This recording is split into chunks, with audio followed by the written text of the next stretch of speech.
fuck this shit, I'm out.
I know nobody's paying attention, nobody's watching, nobody's listening to this in the future, because everybody skips ahead anyway. But the important thing is, I didn't accidentally hit the wrong button and change that song. You're making them do it. Stuff together. Okay. Totally making things up.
You know what? Why don't we go ahead and get started? I'm in a hurry, you're in a hurry, we're all in a hurry. So why don't we just hurry up and get this crap going? But welcome back. It's been a long time. Severus, it's been a while. It's so good to see you. I am so tired. I went on vacation for 8 days, had a wonderful time, got COVID on the 10th day of that, and have been down for a long time. So I am barely recovered. I have stopped coughing for the most part. I am very weak, but we are back. And Severus, if ever you do want to check and see if I am still alive, I was trying to keep people in at least an idea that I was still alive in the Discord. So if you do want to join the Discord, just check it ever if I am still alive or not. Please do so there. But I appreciate you thinking about me. I appreciate the well wishes. But yes, I am still alive. It was not fun. I'm still dealing with some of the after effects of it, but in the end, you know how it be. But I did want to try to get at least some sort of stream on the way today. I didn't want to do anything very hectic, so I figured I'd play something very cathartic, which is a relatively new find for me, which is Power Washer Simulator, which is ironic because I used to do that. I used to pressure wash things. So it's odd that I can enjoy it having done it, but it's a lot less work doing this. Now that I'm back in, I can cuddle you and other things. Yes, other things. So why don't we start? Because this is not going to be a. I do need to turn down the noises.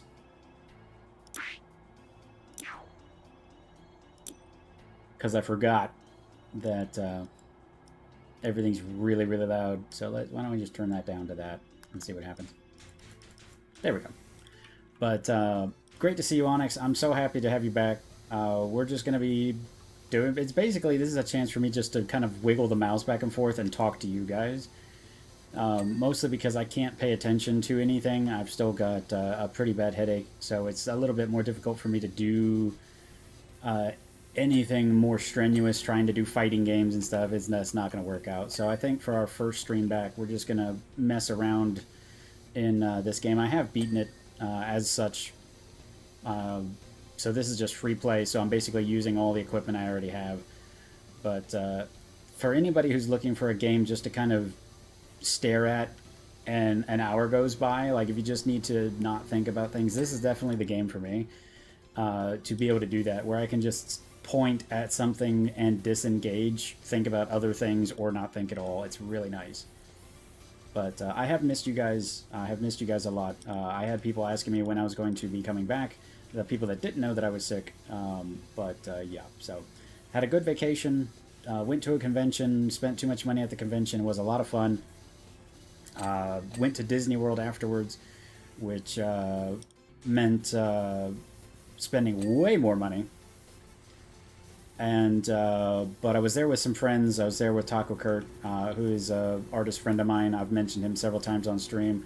I was there with the Turian waifu, who was adorable and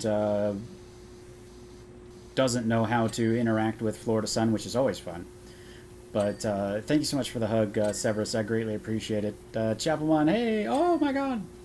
I'm Commander Shepard, and blue Krogans are the best Krogans. Well, you can't argue with Commander Shepard telling people that blue Krogans are the best Krogans. But thank you so much. 18 months. It's hard to believe I've been doing this for that long, let alone that you've cared to be supporting me for that long. So thank you so much, Chapelmon.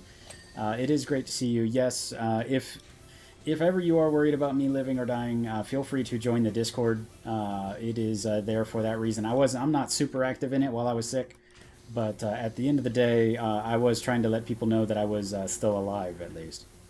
But yes, COVID kind of kicked me in the face. It was not a lot of fun, so I figure I'm going to take it a little easy, because I still run out of breath very easily, even with 6 lungs.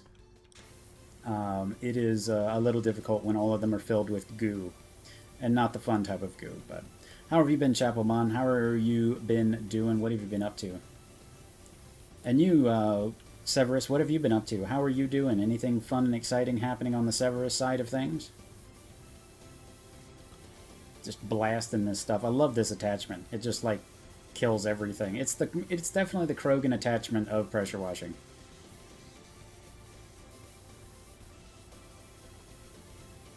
And I have to be careful because I can just very easily just zone out and not remember that I'm actually trying to be entertaining, which I'm not really, but, you know, I have to, like, you know, say things instead of just zoning out and practically falling asleep while I'm doing this, because it's very... Pressure washing in real life can also be this way. The downside is you have a hose to manage, you have, you know, an engine that's running in the background that's always, you know... But that drone also can just kind of make you sleepy and just... Once it's set up, it's very rewarding, especially in Florida where it's hot, because you're constantly getting blowback, so you're constantly getting water on yourself. But it's also kind of nasty because you're getting all this mold and goo somewhere. Like, that's the one thing this game doesn't do, is show what there's no cleanup. Like, it's just... Whatever gets blasted away just is atomized.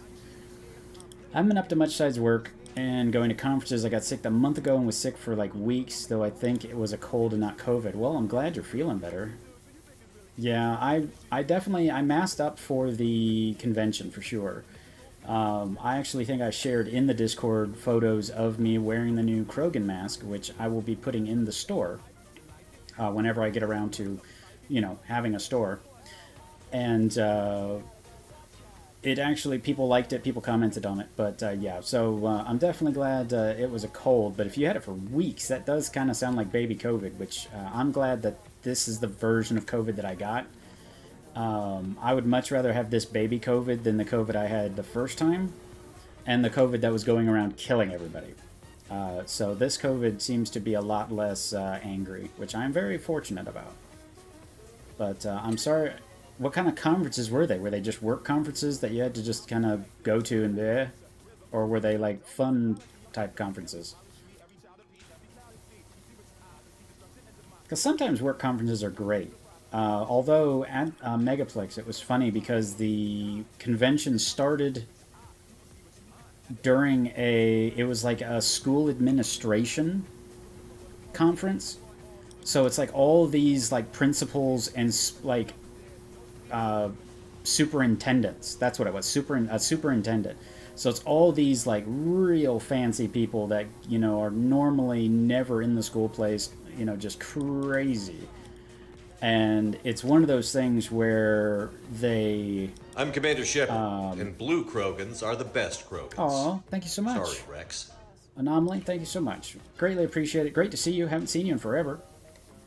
But it was really funny to see all these people wandering around in suits. And I mean like tailored suits, not like I went and rented this suit for this conference. Like I wear this fancy-ass suit every day of my life, so it's going to be, a $7,000 suit. It was a little ridiculous. And I was like, I walked in and I see all these fancy people and there's about to be a furry convention. I'm like, oh no, this is not going to go well. I was primarily sick for a week and it lingered for like a few weeks with minor symptoms. It could have been COVID, but my home test kept coming back negative. Well, that's good. I'm glad you didn't get it. And those home tests seem to, sometimes they work great. Sometimes you don't know whether you want to trust it or not, but... so I was a little worried that it was going to be like that one convention where people were getting noise violations for shutting their door too hard. But they actually kind of took it in stride. The fact that, they just looked at us as like kids, I guess. Like, oh, these just these weird kids. What are you going to do? And some of them were pretty excited to be there, but it was not as bad as I thought it would be. But they all left by... I think it was by Friday and Saturday. Most of them were gone, but there's still a couple people around on Sunday wearing the suits and the big badges. Because they had these really ornate, ostentatious badges talking about who they were and where they came from. And it was really just kind of sad, but then again, so did we. We have huge badges showing off who and what we are, so, it's kind of tough to make fun of people for doing that while the furries, There were work conferences for continuing education, so it's not bad this time because it was only for a day and it was the driving distance. Well, that's nice. Well, sometimes they take very liberal approaches to driving range. They're like, oh, you can drive to this, and it's, 8 hours away. But that was actually a funny story with arriving in Orlando. I went to pick up Turi and Waifu from the airport, and they don't travel much. So they, of course, had never been to Orlando International Airport. And recently they had done a lot of upgrades to it. Because Disney used to basically run that airport. Because they would transport people to Disney for free. They don't do that anymore. So the airport kind of had to do all this maintenance and all this other crap. So it looks completely different than what it used to on the inside. So my ability to navigate it from the outside is pretty impaired.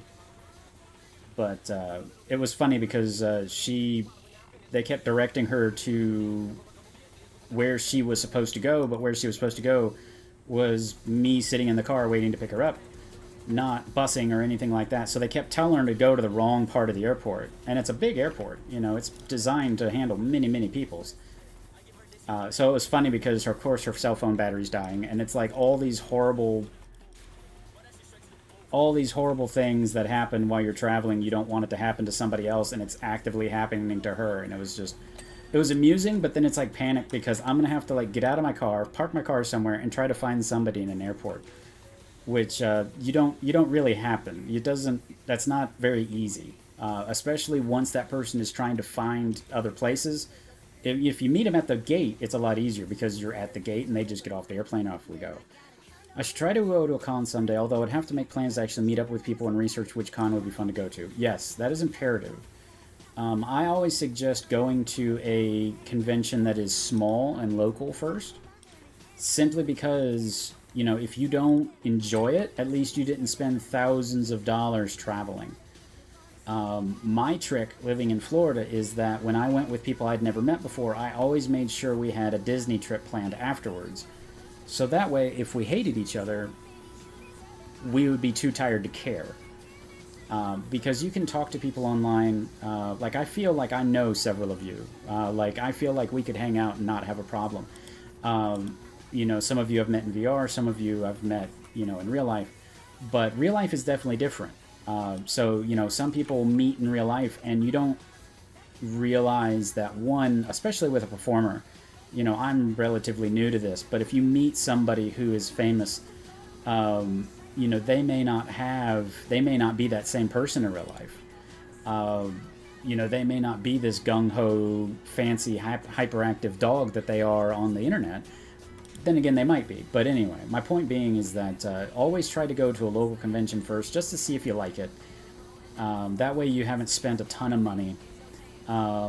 Because I was trying to ask somebody if they wanted to go to another convention with me, and they're like, well, I don't really like big crowds. And I'm like, well, then you really don't want to go to the convention that I'm asking you to go to, because there's going to be 15 or 20,000 people.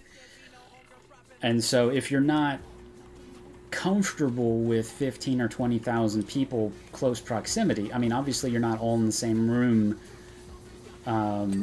It's, you know, it's a little bit different, but at the end of the day, it's still not, you know, I'm in a stadium and that's a little different. I'm at a, you know, it's more akin to a concert where people are constantly coming and going. But boing, boing. This guy has really powerful legs, and I'm all about that. Streamers are by nature a curated personality already. That to a degree, that's true. I try to be pretty authentic with who I am. You know, obviously I'm not a Krogan in real life. Shocker. Spoiler alert. But at the end of the day, I try to be who I am. So that way, if you do meet me, it's not going to be like this huge culture shock. Like, oh my gosh, he's a total jackass in real life. You know, for me, I try to keep it simple because my goals here is definitely pretty easygoing. Like, I just want to create an environment where everybody feels comfortable and where we're kind to each other. You know, I'm not here to make millions of dollars off of you guys. You know, I don't think I would enjoy that. Like, if all of a sudden I had, you know, 1,000 people in my stream, I don't know how I would handle that. You know, you see these people who are doing subathons and stuff, and they're getting, you know, thousands and thousands of people subscribing to them. You know, they have goals of 200 subscribers every stream. You know, I don't know how well I would handle that, because I've had brief touches of fame with other characters I've had in the fandom in years past, and I didn't exactly do well with it. Simply because it's very easy to burn out, because you don't know who your friends are, really. And you run out of time. There's only so much time in the day. And it's like, you know, I have certain people that I enjoy talking to every single day. I have people that I hear from once in a while, and that's fine. But, you know, there's a lot of needy people. You're not a beefy Krogan. Unsubscribe. You were subscribed? You fool!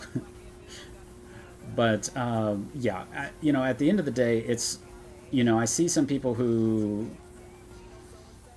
and it was a good example was back in the day, I created a snake character, and I did it mostly as a science experiment. I wanted to see how fast and how popular I could make a character. And anybody who's been in this stream several times has probably heard this story, but I want to hear it, so that's why I'm retelling it. And at the end of the day, it got to the point where she was incredibly popular, but I would have so many people trying to contact me that I was basically copying and pasting my responses. That everybody be like, hey, how are you? So I would just copy and paste, I'm fine, how are you? And repeat it, just copy and paste it like 30 or 40 times. Just boom, ba boom, ba boom, ba boom. And it was so unfulfilling. And to me, it was just crushing. Because it's like none of these people, you know, they all had the best of intentions. They all, you know, of course, they were all weird furries that wanted, you know, they wanted to role play and get off on it. But at the end of the day, it was just crushing to me because, again, like, these people don't know anything about me. And the people that do know things about me, I'm forced to spend so little time with them that they would get offended simply because I have, you know, 50 people instant message me the instant I come online. And so it just becomes incredibly difficult to actually carry on conversations because people are demanding my time, people are demanding my attention. So the point being is that if I, you know, all of a sudden I had Whiskey Dingo's level of popularity, just like boom, I don't know how well I would do with it. So I am appreciative that you guys are here for sure. But I'm never going to be one that does like these massive subathons where I'm trying to get huge numbers of people to give me money because I just, it doesn't interest me. That's not what I'm here for. But, you know, I don't, people who are trying to do this for a living, go for it, man.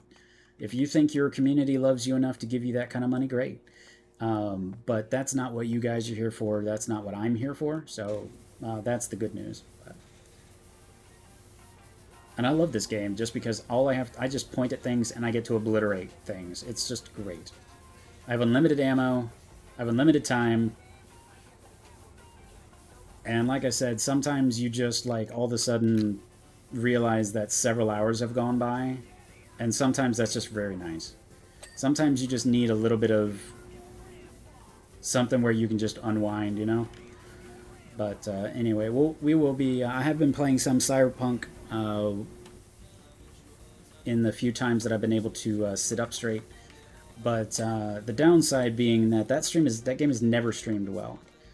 For whatever reason, it has never wanted to stream well on this computer, even though I have a computer way powerful enough for it. It's just something funky about it. So I probably won't be streaming that. I did get started on I think it's new, almost Borderlands-like game that I really enjoyed, and it's all Ink and Yamba's fault. It's like a looter shooter. Let me look up the name of it real quick. And it is multiplayer, so if you guys... Gunfire Reborn. Gunfire Reborn. Let me type that in there. Gunfire Reborn. And it is a shooty game. It is like a... Supposedly... It's like Borderlands. It's like Borderlands when it was good. You remember that? I mean, I know that's a long time for you guys to try to remember. Because it's been a while.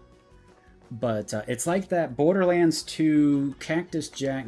Cactus Jack. When Cactus Jack was running Borderlands, those were the days. You know, he was elbow dropping people and... see, this is the part of this game I don't like, is when I can't find whatever the hell I'm supposed to be cleaning. Because if I press tab, it turns orange, and I'll show you that. And then when you get down to like 3 things left, it shows you retaining wall cap, toy car seat, step edging. Yeah, I only have so much social bandwidth, and I can't really engage with as many people as I want to, on top of having some randos that message me every once in a while. Yeah. I've only really played the Force Borderlands. I didn't get into it. The Force Borderlands...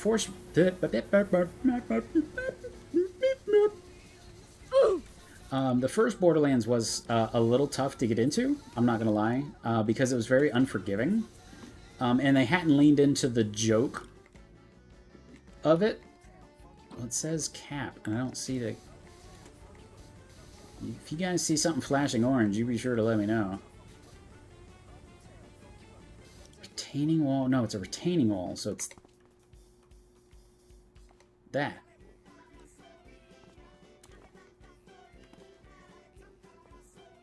Trellis. Because it tells me what I'm pointing at up in the left corner there. Retaining wall, cap.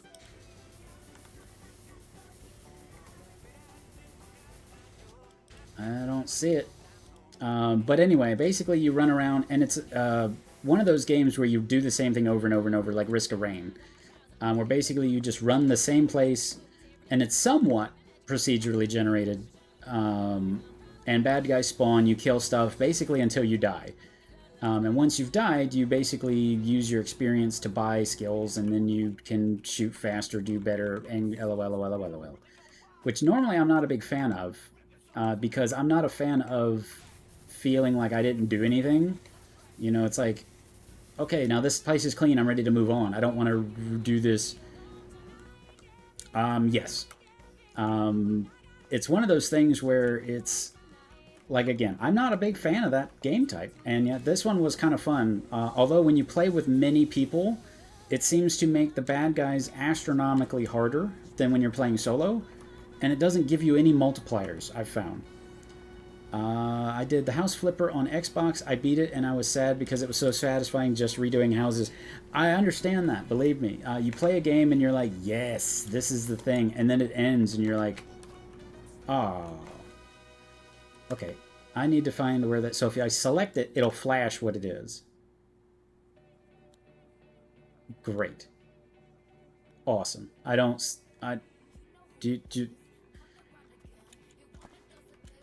Get! Come on, jumping! He saw it. The other side. It's literally flashing. It's turning white and then turning back to its normal color, and I don't see it. Gotta sneak up on it. There it is. Is that it? That's it. Okay. And sometimes you just spray it. Yeah, you just spray and hope, and you hit it, and you don't even know. So, and then it does this little video of you doing the thing. Of course, my mouse is in the way. And because I forgot to take a drink before I started, I'm going to take a drink now, which means everybody hydrates all at once. So everybody salute. Happy days. 4,211 ways. Doc, the yard looks fantastic. There are a couple of budding mountaineers already clamoring over that rock garden, and I intend to join them. Thanks again thanks again on a great job, and if I hear of anyone, I'll send them your way. Restart job. I don't want a restart job. Okay. So I guess there's no next. In the story, it just moves you on to the next one. But I was also surprised to see that this actually has a story. And it's it's very amusing to me, actually. But yeah, I can understand Anomaly where it's you've played a game and you're just like, this is so much fun, and then it's over. This was a game that was like that for me, whereas it was so cathartic, and I'm just enjoying the crap out of not really doing anything and just power blasting this stuff.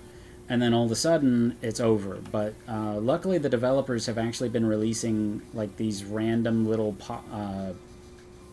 packs, new maps, and things like that for you to do other things, which is very nice. Like they just released a SpongeBob SquarePants version where you can do Bikini Bottom, which everybody likes. Okay. Everybody likes doing Bikini Bottom. Gojo. 2040, no, 2401. If I knew how to read numbers, I'd be a lot further in life, and I wouldn't be spraying houses with water. But thank you so much for joining the Krogan gang, Krogan army, possibly even the Crowbro squad. But how are you doing? Hopefully you're doing well. Great to see you. Let me know how you are doing. Yeah, they have a pet pack and a garden pack. You always know. Yeah, you know the money. Yeah. I was surprised because a lot of the stuff that came with this game, like expansion-wise, was free, and the stuff that wasn't was very reasonably priced. I think this game was like $30, and the packs were like $10. But I'm all about that. Obviously there's a whole bunch of these like simulators, like baking simulator. But I actually saw Game Grumps playing this, and I was like, well, that actually looks like very chill. Just like I could play that and relax instead of playing something that's going to get me frustrated, like a shooting game. And I know you guys love it when I get frustrated, but I figured, just coming down from COVID when I can still barely breathe, I probably shouldn't be yelling and screaming and getting my heart rate up. I'm doing good. How are you doing? I'm doing pretty good. This is my first stream in a while because I had COVID after vacation for 11, 12 days. So I'm doing a lot better because I get to hang out with you guys. So we are blasting a house, hopefully to smithereens. We haven't yet, but we're trying our best to destroy the house with water. But so it's great to have you. Welcome. Glad to see you. And we're going to be getting going back on the old streaming gig here. Oh, I love this song. I want to turn it up because I love this song. So you guys will have to... I'm actually going to restart it and turn it up. So you guys will just have to deal with it.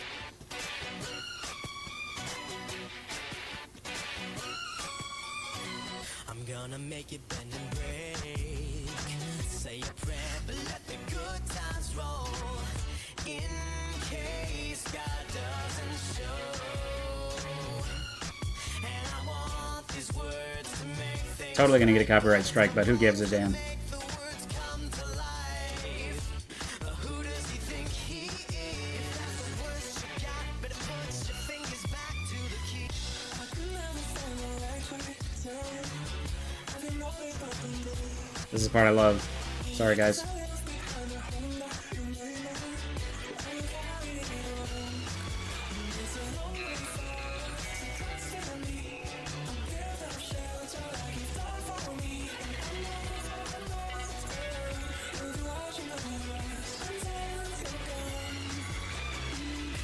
looking forward to the future, but my eyesight is going bad, and this crystal ball, it's all It's funny because I really don't like either of these songs individually. looking to the past. One night stand. Kind of wibbling because I'm bobbing my head.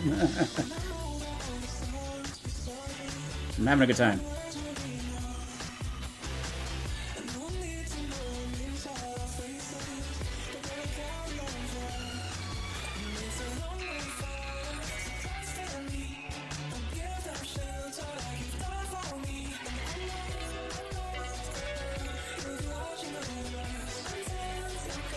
Sorry.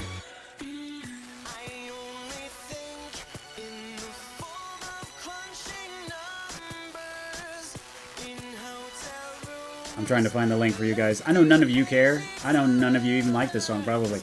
I'm getting warned about chatting in my own... But that's the song on SoundCloud. I just really like it, so I put it on here because I wanted to listen to it, and I'm glad you guys do too.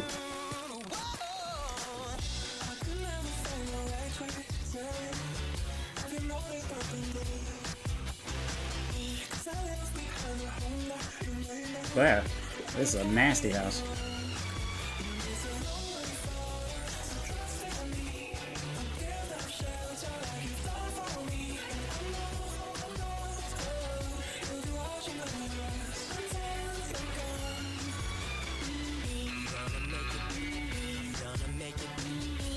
It's hard to pressure wash while you're nodding your head to the music.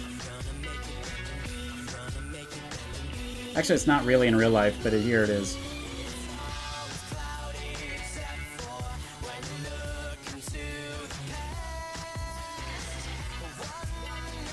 Trying to get my everything set up back. Yeah, I really like SoundCloud because it's full of people just making shit. I just wish that I had that creative. I'm, believe it or not, I'm not very creative. Well, I'm sure you guys know that I'm not very creative. I mean, you guys watch me on here all the time. But at the end of the day, people who can do that with music, like take 2 or 3 or 4 or 10 different songs, sound bites, and then make something magical with it. It's just, for artists, it's the same way. I'm very mystified by people who can take pixels and turn them into things. It's just mind-blowing to me because I can't do it. And people are like, oh, you can always learn. It's like, no, 1, I'm disabled. 2, I would rather give money to people who enjoy it than spend a decade or more being frustrated and still not able to get what I want. Because then I'll have a decade's worth of ideas I want to get done, and then, there we are. But, you know, at the end of the day, it's just mystifying to me that people can take sounds and turn them into music, especially like this. You know, I understand creating your own music is tough, but making music with other people's music in a way that's, what am I trying to say? In a way that's original, you know, oh, nobody's heard this before, nobody's done this before, has got to be infinitely more difficult than just making new music, I think. You know, new music definitely has its challenges, but, you know, trying to be a DJ, trying to remix things, especially in today's world where, you know, anybody can make anything instantly, is very tough. This neighborhood is inside of a volcano, so that's how getting things dirty. Wait, what? Oh, that? Yeah. Way to read ahead, by the way. Spoilers. But taking something known and making something new out of it, yeah, that's basically the thing. Is for me, you know, that's just very difficult. Even more difficult now in today's, where people just forget stuff so fast. You know, I couldn't believe that. What was it, this year, last year? That What Does the Fox Say is 10 years old now. And yeah, it's been around for a while, but in my brain, it's like, no, it hasn't been 10 years. Yeah, it has. You know, Gangnam Style has been out for more than that. And it's just amazing to me that it's, you know, time passes that fast. But it is always funny about, you know, how, like, the King of Queens guy is now becoming, like, his own meme, Kevin James or whatever his name is. He's, like, being rediscovered as a meme right now. And it's just kind of funny how things come and go like that. Is, you know, Kevin James hasn't been relevant since Paul Blart. And now he's getting a new lease on life. And there's not many celebrities that get several memes made out of them, so I think he should feel pretty lucky when he collects his meme money. Because isn't that the way it works? If you get turned into a meme, you get money? I think South Park did something about that, which makes it true. That was actually on the other day, and I found it kind of funny. It's a lot less funny about them wanting money for being famous on the internet now that I'm trying to be famous on the internet.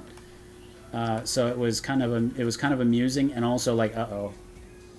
You know, it's like if you became a Mormon and started watching the Mormon episodes of South Park, it's like, oh, this hits a little differently. That symbiote, oh my god, is that a Siam? Is that a Siam? Now remember, everybody hydrates when I hydrate, and it always breaks my model when I do, so. I do a telescope when I drink. But Sim, is that you? It's great to see you. How are you doing? Sim, are you going to FWA? Because I'm trying to get an idea of whether it's worth it or not. Because I'm thinking about going to it. It may be my last convention. So I don't know for sure. But I think it might be fun to do again. Because 2 years ago was great. Wow. They really give you a lot of leeway on some of these things. And then other times it's like one little dot of dirt keeps you from finishing the fucking spot.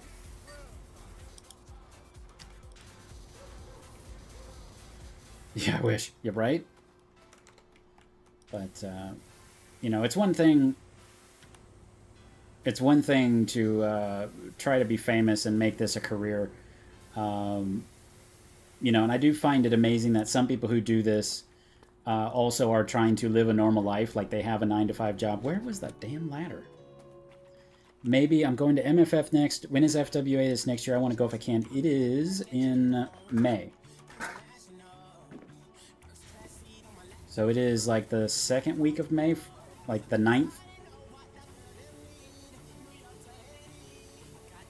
So Atlanta isn't too far away. I'll probably fly instead of drive, simply because it's a lot easier on me and my particular brand of disabilities. But then again, for $150 I could drive it, and it would cost probably $500 to $900 to fly it. So I just have to decide, is it worth $400 to $600 of me?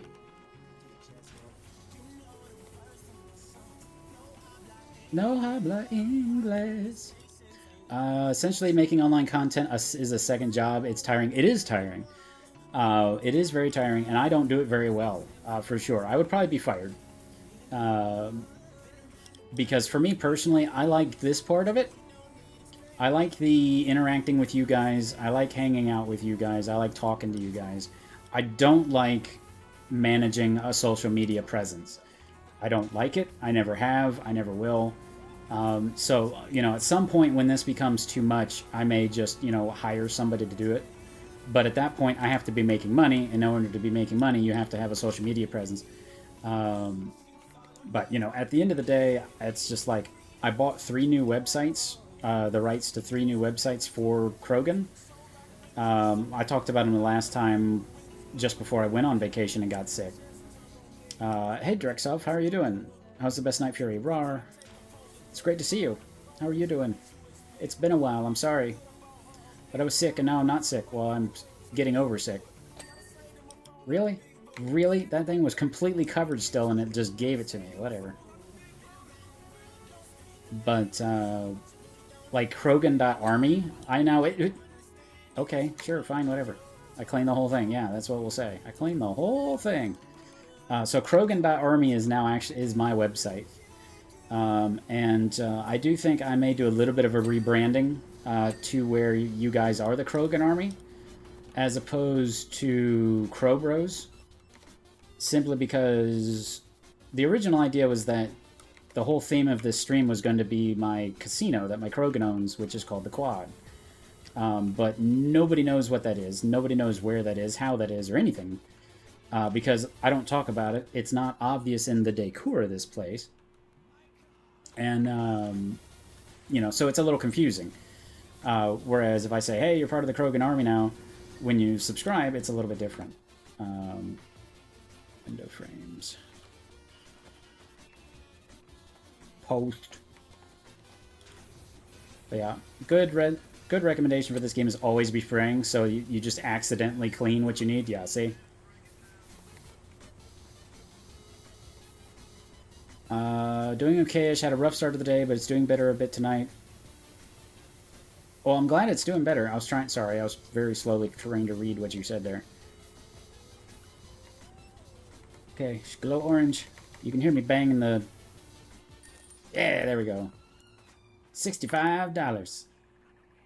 Look at me go. Man, if you could actually pressure wash a whole house with a backpack that size, man, I would be doing this now. Oh, wait, no. How much money? It doesn't even say because I've already done this. The bungalow looks amazing, Doc. Thank you. You won't believe the impact it's had. Ma's down in the woods picking flowers, and Pops is muttering excitedly about another job he's got for you. So if you hear from Leonard Miller, that'll be him. Oh, I don't want to watch that again. I just didn't know what that button did. Clean the playground. I've got a frankly ridiculous situation on my hands. You'll see, some of the local children have been coming down with a curious and unsightly form of dermatitis. And a few fretful folk have been putting it down to the condition of the recreational facilities. It's all nonsense, of course, but if we could just humor them and give the whole thing a thorough hose down, I would be most grateful. Just curious, what disabilities do you have? I have 2 things. Well, one of them sounds like a dinosaur. It is ankylosis spondylitis, which means my joints don't work. And the other is sarcoidosis, which means my body has decided to attack itself and deposit calcium in weird places like my lungs and my brain. And the body doesn't recognize calcium as a bad thing because bones, so it doesn't ever get rid of them. So the deposits just grow, and the more bone I have in my lungs and my brain, bad is kind of what that kind of works down out to. So it is not curable. It's barely treatable. And so yeah, basically I decided to start streaming at a point where I'm going to be slowly remembering less, doing less, thinking less, and moving less. So it's great, it's cool, it's wonderful, and but you know, I'm a Krogan. I make bad decisions, or the only type of decisions you make. But wait, you're growing bones in your lungs and your brain. That is scary. It's not actual bones, but yes, they're deposits of calcium, and since the body doesn't recognize calcium as a bad thing, kind of like a tumor isn't recognized as a bad thing generally, it's just kind of left to do whatever it wants, so yeah. But yeah, so it's not much fun, but so I sometimes have incredibly large amounts of pain, This is incredibly nasty. I love how the guy who gave me this job is like, just give it a hose down. It's not that bad. It even slows me down when I walk on it. That's how gooey this is. But, yeah. So I don't focus on it much. But sometimes you'll hear me cry out. Like whenever I shift in my seat, it hurts a lot. I bought... One of the first things I did when I got some money was I purchased a brand new gaming chair for almost $1,000 that was actually more painful than the broken chair I had been using. So I did return that. I got a less expensive chair that I thought was going to be more comfortable, which is indeed more comfortable, but I can only sit in it for about an hour before I start to explode, which means I have about 15 minutes. They let kids play on that? Gross. Yeah. Yeah. I mean, if you look at normal jungle gyms and stuff, this isn't that far away from how crazy it is, but they might have taken a few liberties with it, but yeah, it's still pretty nasty. But this is a lot easier than when you're doing it in the game because I have a much cooler, a much stronger pressure washer and a much cooler nozzle on my hose here, so this is actually going a lot faster than it normally does in game, but I'm okay with that because I've already beaten the game. But again, I would wholeheartedly recommend this game for anybody who's looking for something just to chill out on. Just something to kind of, you're not competing with anybody, you're not doing anything that's very strenuous. You can just kind of check out and think about other stuff and or nothing if you want. But hey gamer, how are you doing? I missed some. Went to the store, got snacks and some ice cream. Ooh, what kind of ice cream did you get? Dude, we had some amazing food at the convention. We had some amazing food at Disney. I spent more money on food, I think, than I did on swag. But for me, that's how I enjoy it. I'd rather spend money on food than on most other things. So for me, it's an easy grab. So... Oh, this is another song that I like that I know you guys don't like, but I'm going to turn it up a little bit.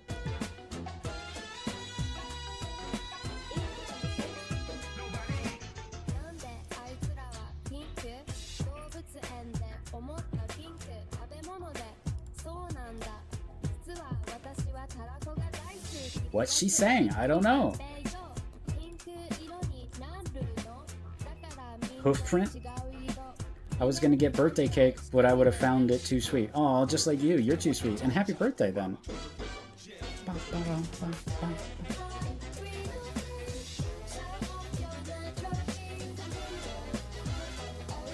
Sorry, I'm going to be very boring while I enjoy this song.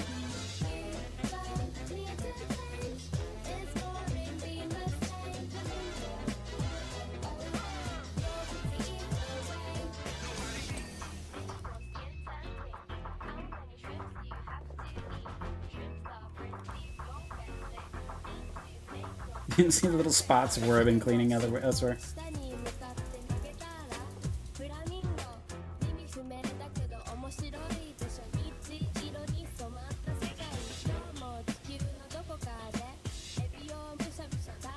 Oh, I missed a long stream in the middle. Shit.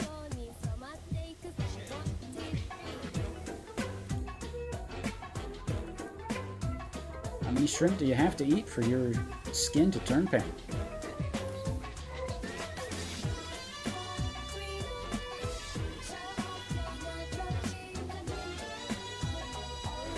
Stegosaurus slide though.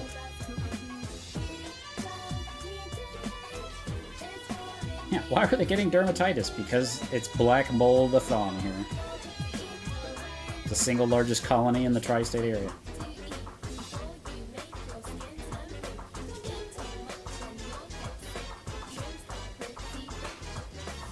To cheer up, we went to the zoo and we found the flamingo pool. But while the flamingos moved, the keeper let pink dye in the food. Then my companion saw it didn't really want to be pink anymore. Those birds looked like ornaments lined up on the garden lawn.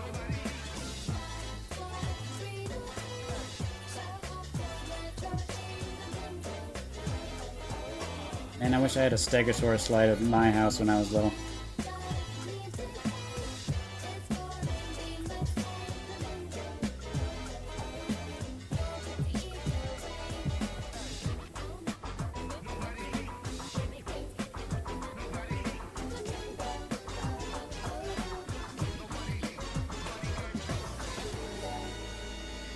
But yeah, so I enjoy that song, which is why I put it there. Because I could. So I'll turn it back down so you guys don't have to listen to whatever. But, yes, definitely happy birthday for you. What are you doing for your birthday? Anything special? Oh yeah, you said you're, didn't you say you're having time, you have time off, so you're just kind of not doing much of anything, just taking it easy, right?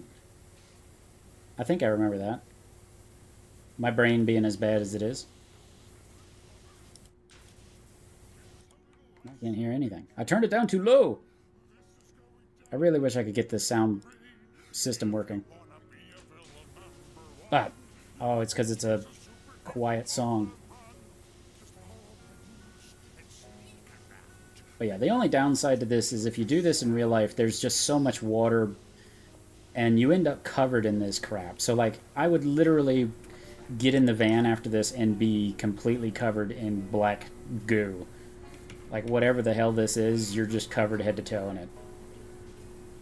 And so then after you're done washing everything off, you generally have to, like, squeegee it towards a drain or whatever. But, I guess they figured that stuff wouldn't be very fun, so they didn't include it in the game. Which, you know, I'm perfectly fine with it.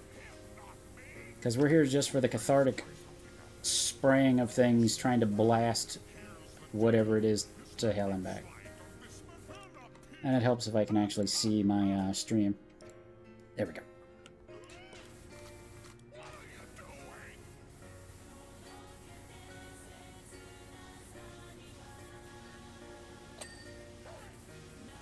But that Japanese song reminded me of while we were at Epcot, there is a pavilion for Japan, and all the international pavilions are manned by people from those countries. They literally go to Japan, Mexico, wherever, and basically they bring, a lot of times it's like college students. You know, not always college students, but, you know, it's, you know, they bring in these people from these countries, so it's authentic. So you can ask them questions and be like, oh, what's your favorite part, and where should I go, and what da da da da da. But anyway, so I was wearing my convention backpack, which has pins on it, and one of the pins is Legoshi from Beastars. And this little Japanese lady in the shop was like, "Oh, you love anime?" And I'm like, "Well, not really. You know, I don't really watch any anime or anything." And she kept pointing at my shoulder, and I'd completely forgotten my pins on it. Am I actually sliding down the slide as I stand there? No, it's just my mind thinking things. Okay. This is not the way to do this. Point blank is not the way to do that. There we go. But anyway, I felt pretty stupid when I finally looked at my shoulder and it was the pin of Legoshi, and she's like, "Oh, I love that anime," or she called it the manga, because I guess that's a lot more popular over there, is the books and stuff like that. So here she is thinking that I'm a big reader in it because I'm wearing a pin that I got from the convention of Legoshi. And I felt kind of dumb because, you know, here I am wearing something about it. You know, it's like if you're wearing a jersey for a sports team and you have no idea what people are talking about when it's like, "Oh, I love basketball." What? What are you talking about? It's like you're wearing a basketball jersey, moron. So yeah, so some Japanese lady, well, I'm sure it happens all the time, but she won't even remember me, but it was amusing to me afterwards, not amusing to me at the time. But yeah, so I like Legoshi because he's a dumb idiot, and, you know, wolves are pretty. So, what are you gonna do? That is really bright colors, man. It is really bright once I'm getting done here. Yeah, city's name sports team myself. Personally, I'm rooting for sports.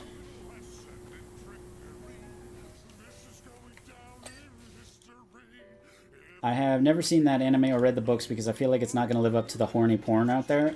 You know, at the end of the day, that's, you know, a lot of people, not exactly the same, but like with Mass Effect, they're like, "Oh, I've never played Mass Effect, but I've heard things." And it's like, well, at this point, you know, it's pretty tough. Like, if you played Mass Effect 1, you're going to be like, "This is kind of crappy." Alright, gamer, hurry up. We miss you already. But, you know, I enjoyed the... What I found disorienting a little bit was a lot of times I watch stuff with the subtitles on now.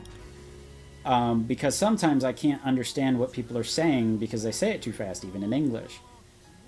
And what's funny is that the subtitles are sometimes completely different than what they're actually saying.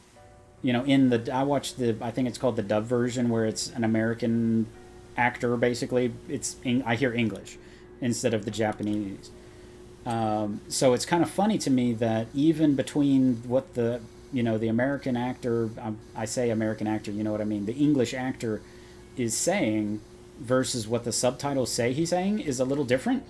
And sometimes the subtitles are a lot more funny than the spoken word, and sometimes the spoken word is a lot more funny than the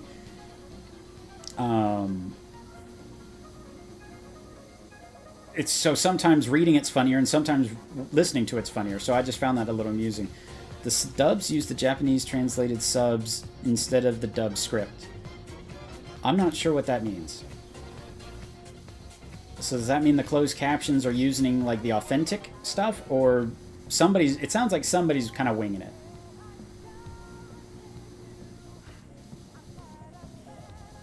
Which, is perfectly fine, but I found it a little distracting the first time. Come on. Crouch down, you bastard.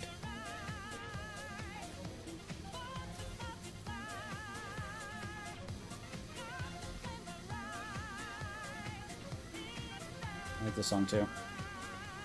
See how many times we can get flagged in one stream, huh? Of course, I've rated them a couple of times. Daxter Dingo got banned from Twitch and has no idea why. And so that was a little upsetting just before Megaplex. Was like 2 days before going to a convention, his account just got banned. And I mean, he had a lot of followers. And he's an adorable little doggo. And, so that was a little weird. So I don't know if he's going to make like a second channel and just kind of restart or what his plans are. But I mean, and he legitimately had no idea why he got banned from Twitch. And when he asked, the whatever, give me another chance email where they say, hey, you can try to get us to go to hell here, they just said denial. They just basically gave him another denial, didn't even say what he did. So, that's a little spoopy, but, for the moment I use Twitch, mostly because I like the ability to raid other people. I like the ability to, not that I have a huge audience, but I can show you people that I like, and the other way around. People can see me based on, following somebody else. And I just think that's a really cool mechanic to grow and meet new people. Because I know I met a lot of you guys from Raskus. I know that a lot of my followers came from him. And so without that, rating mechanic, that wouldn't exist. So I really think things like YouTube and, various other platforms really struggle to implement something like that, just because, for Twitch, it's just such a easy feature and such a well-known and happy feature. That's what I was trying to say. I assume the subtitles were based on the direct translation of the Japanese. Ah, yeah. That would make sense, because sometimes they are, like, off the rails, and it's like, what is happening? But anyway, it's worth a watch. I love the actors in it. I love how they animate it, and I really like the actual author of it, because she like self-inserts herself into it. Like, she always wears a chicken head whenever she's in public, because she doesn't want people to know what she actually looks like. So it's kind of funny, because then her chicken character is in the anime, and it's like not a main character, but like all of a sudden she has like this, side quest panic moment, and it's really a neat. I just, if you're going to be an artist, a furry artist, self-insert yourself into whatever you want, and I approve. So yeah, I don't know why YouTube doesn't have a raid feature. I don't know. I'm sure it has something to do with they figure they're not going to make as much money. That would be my guess.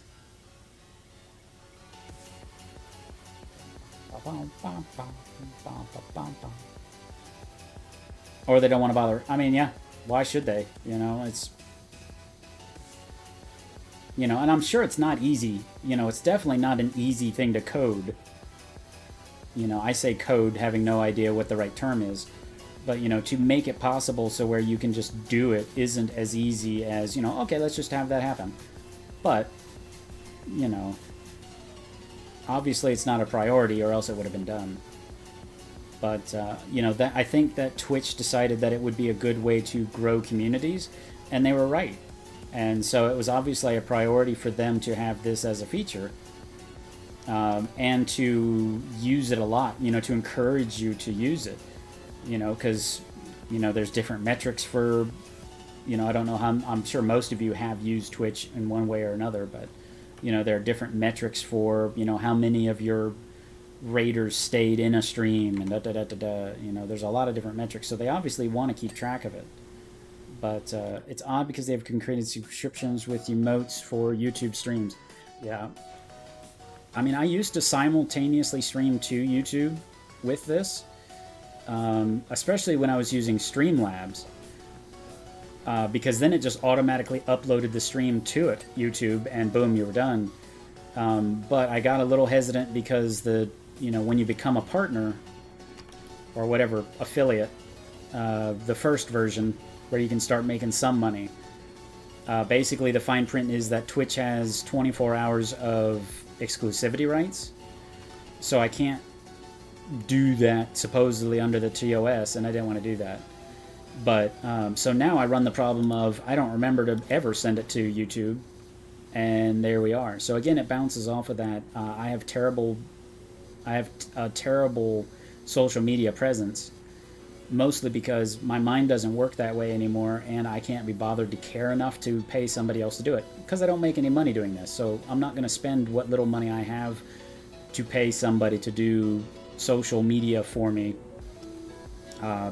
especially when I go, you know, 3 weeks without it. All right, Gojo, thanks for coming back. Great to see you. You have a wonderful time, and hopefully we'll see you next time, man. And Gamer, welcome back. Always a pleasure to see you. Hopefully you are doing well. Hopefully you brought us all snacks.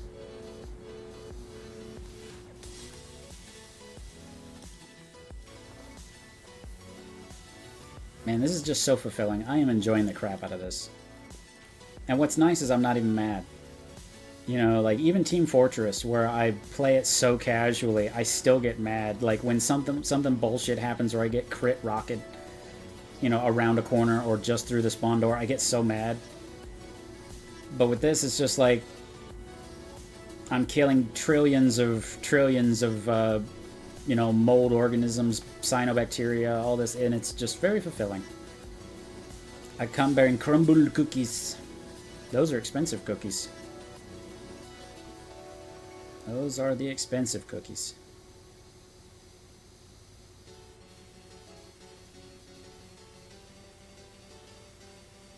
I think multi-stream is still against TOS, though. Yeah, that's what I'm saying, is I don't do it anymore because it's against the...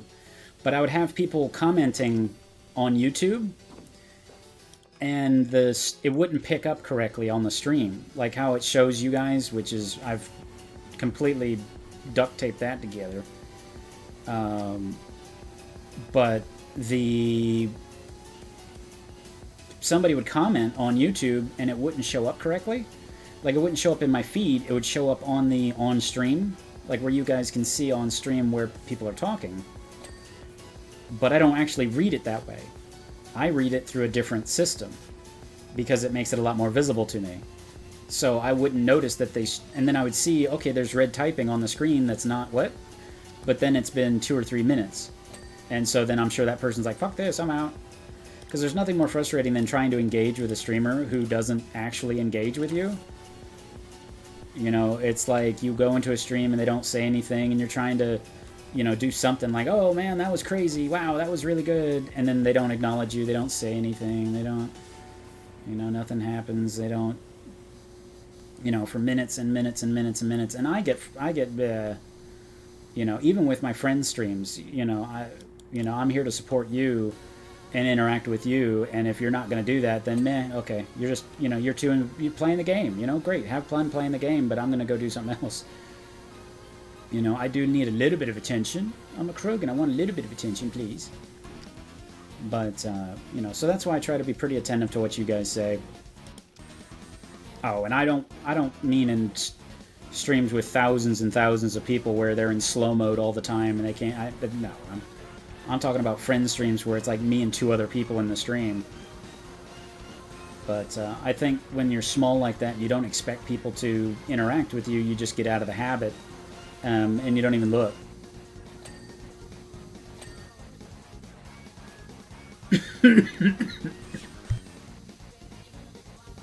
And I have to remember to mute myself when I'm coughing. Oh boy, it hurts. But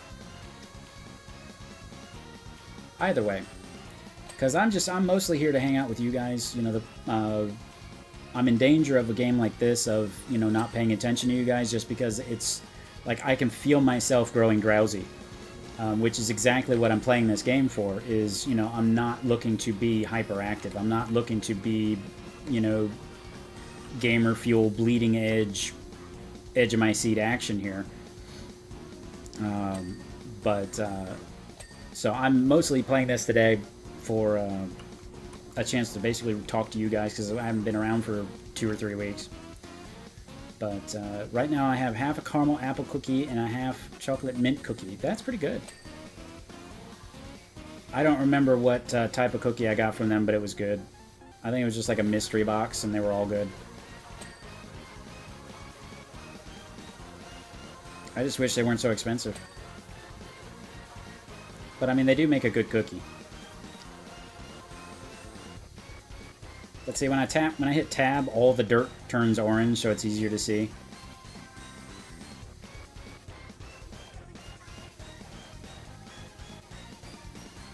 It just flashes neon for a minute, and what's troublesome is, especially on some of the extra missions, they what you're trying to clean is orange, so it doesn't really show up at all.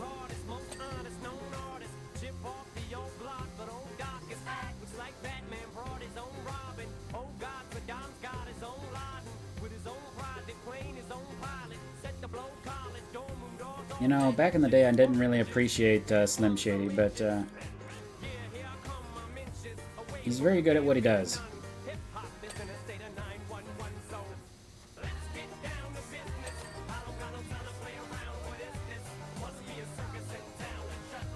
There once in a while kind of thing? Yeah, I get that. And you're definitely worth it.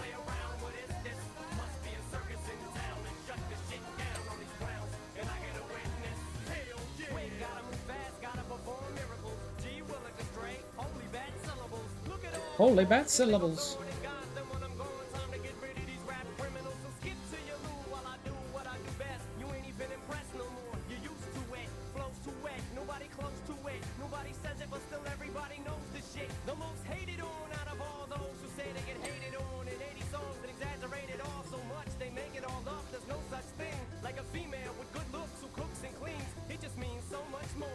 It might be a little masochistic.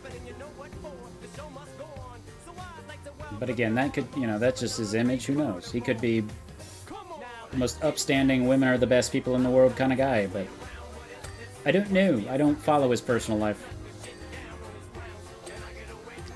Or his professional life, really.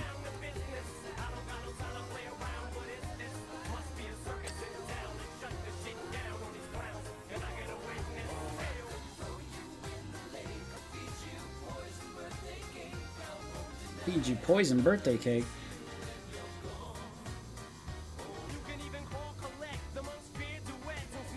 Call collect. Do you guys even remember that? God. That used to be, you know how today there's like, it's all medicine commercials? It used to be like MCI and 1-800-COLLECT. Like, oh, call collect, you know, talk to your family across the moon. Call, you know, that's what it used to be, is it used to be, before it was all these medicine commercials, it was car commercials and how to call long distance, which isn't even really a thing anymore. It's a cow. Ken. I'm Commander Shepard, and blue Krogans are the best Aww. Krogans. Sorry, Rex. Moo cow. But thank you so much, oh my gosh, 14 months, 14 big boy months, over a year. That's ridiculous. So thank you so much, Ken. How are you doing? It's great to see you. For those of you who don't know, Ken does amazing things with tanks. He's also an adorable little fuzzball who needs to be, well, we can't say exactly what because, you know, Daddy Elon will be upset, or whoever runs this place now. It changes by the day, doesn't it? But anyway, but yes. So you should definitely pay attention to them. You should go watch them and buy them all the things. So I think they try to do this for a living. So you should definitely go give them attention. And I'm not actually watching what he's posting. I can see him posting things, but it's probably like bottom sub smashing, kind of keyboard smashy stuff that he always does.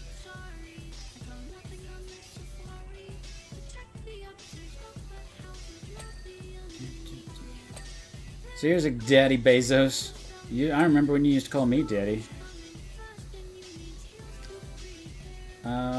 Here's a question: buttercream frosting or cream cheese frosting? I'm afraid that it's like a both. Because I worked at a grocery store where they used butter cheese, or buttercream rather, for like the cookies and stuff, and it's nice for a lighter kind of cake. You know, if you're not one to be blasted. But there are some things like a carrot cake where you just gotta have the cream cheese frosting. So I would lean on buttercream, but I would not forget cream cheese. So I would do service to both, if I'm honest. That was a lot of things all cleaned at once. That little ding means that something is fully cleaned. The Fortnite gamers. Uh-oh, the strut. The support strut's clean. Ding, ding, ding, da, ding, ding, ding. The worst show on television. It's like you're watching Blue Krogan Gaming, the worst stream on television. But how you been doing, Ken? I know I've kept up with you a little bit since I've been sick, but how are things? I know you said you got your little tank that I sent you. Did you get it built, and are you rampaging around with your new little tank? Both is also legitimate. That's fair. The reason I ask is that some of the crumble cookies this week are cream cheese frosting, which is their standard type. I have cake. And some are buttercream, yeah. I'm not your daddy, I'm your grandpa. That's like me and Ken. I'm not your daddy, I'm your grandpa. I don't know what exactly that means, but it sounds cool, so I'm gonna go with it.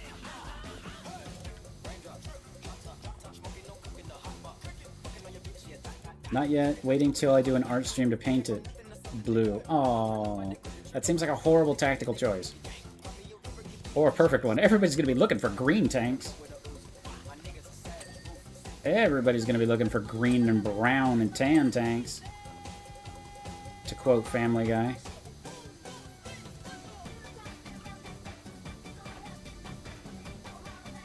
Downside about this game is I end up getting distracted.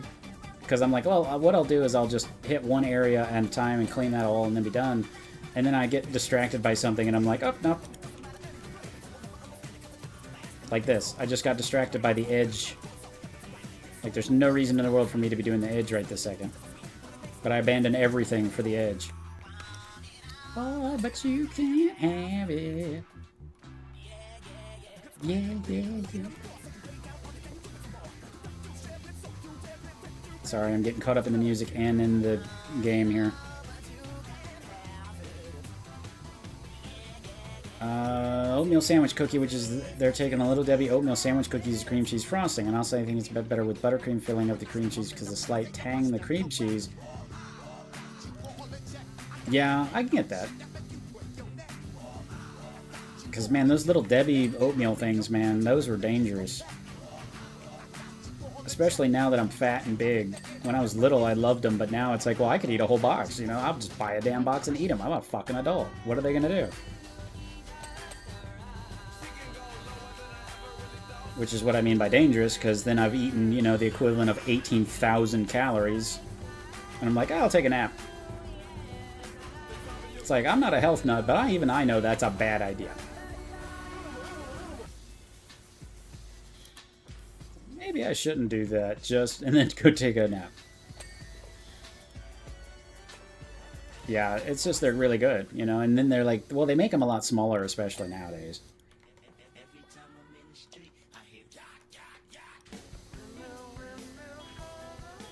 Got willed mill. ABS, baby, ABS. Always be spraying.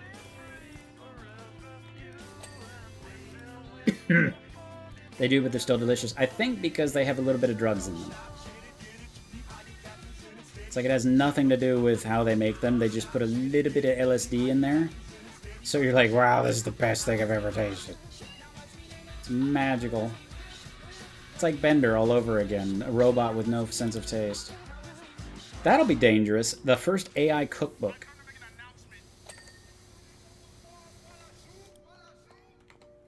You know, it's like, do we trust it?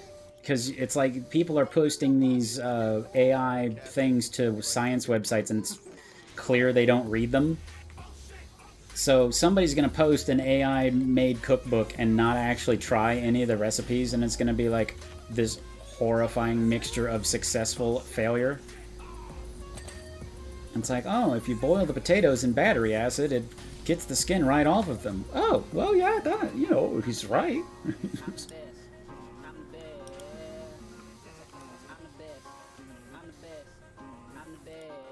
God, that reminds me, really ought to get around to making some stuff for my Final Fantasy something cookbook.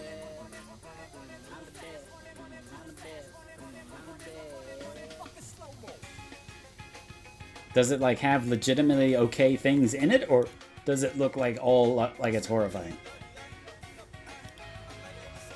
I think there's something like an AI cookbook, but it's something more based on molecular composition and looking at what is considered good and make suggestions for pairings, rather that should go well together. The Hannibal one too, but that's a bit more of advancing the recipes in that are crazy. Yes, it has legit okay recipes. Now, I used to watch cooking shows when I was little with my parents because we didn't have cable.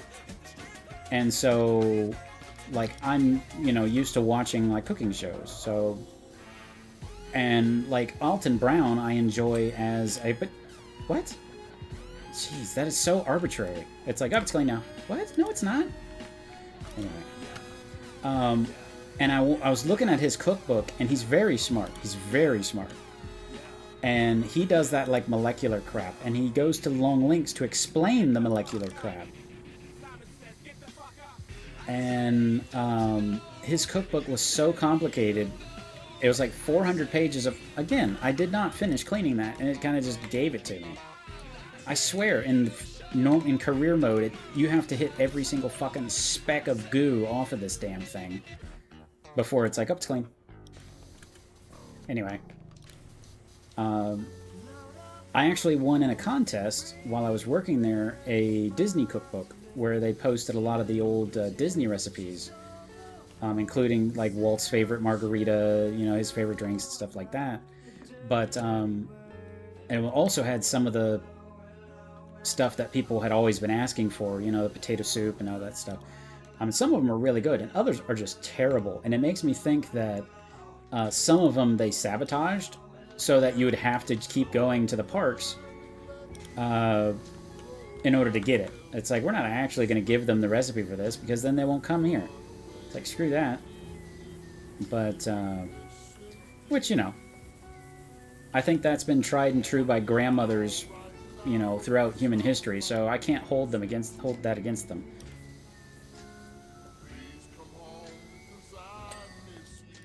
But Ken, I do wish you had been able to go to Megaplex with us. It would have been a lot of fun to hang out with you at, especially at Disney afterwards. But are you going to go to FWA? Am I remembering correctly that you do go to that? Welcome to Good Burger.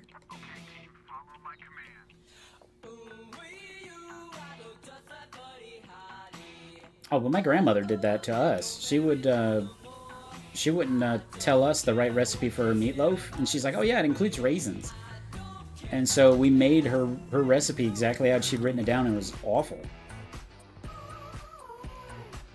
Still saving money to fix teeth. Well, if you kept, you know, if you stopped biting my plates, you know, shit would happen. But where are you located-ish? It's in Atlanta, so where are you? Are you remotely close to that?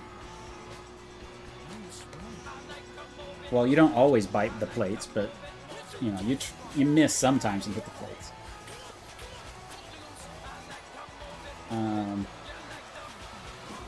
But yeah. Message me later. Oh, it actually tells me what I can... Okay, slide. I'm not paying attention, obviously, because it tells me what I'm missing. When you hit 3 things left, it tells you.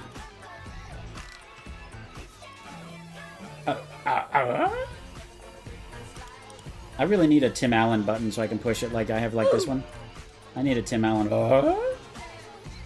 That's like classico. The middle part. I don't know what you're talking about. Tower floor. It's pissed on my fucking wife. And he said it was this big. Oh, yeah, good call. Oh, the middle part of Canada where he lives. Okay. Drinking time.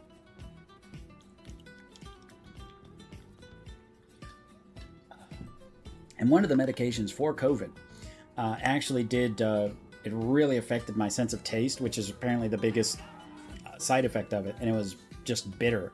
Like, your face tastes bitter, your hand, you know, everything is just bitter. I didn't like it.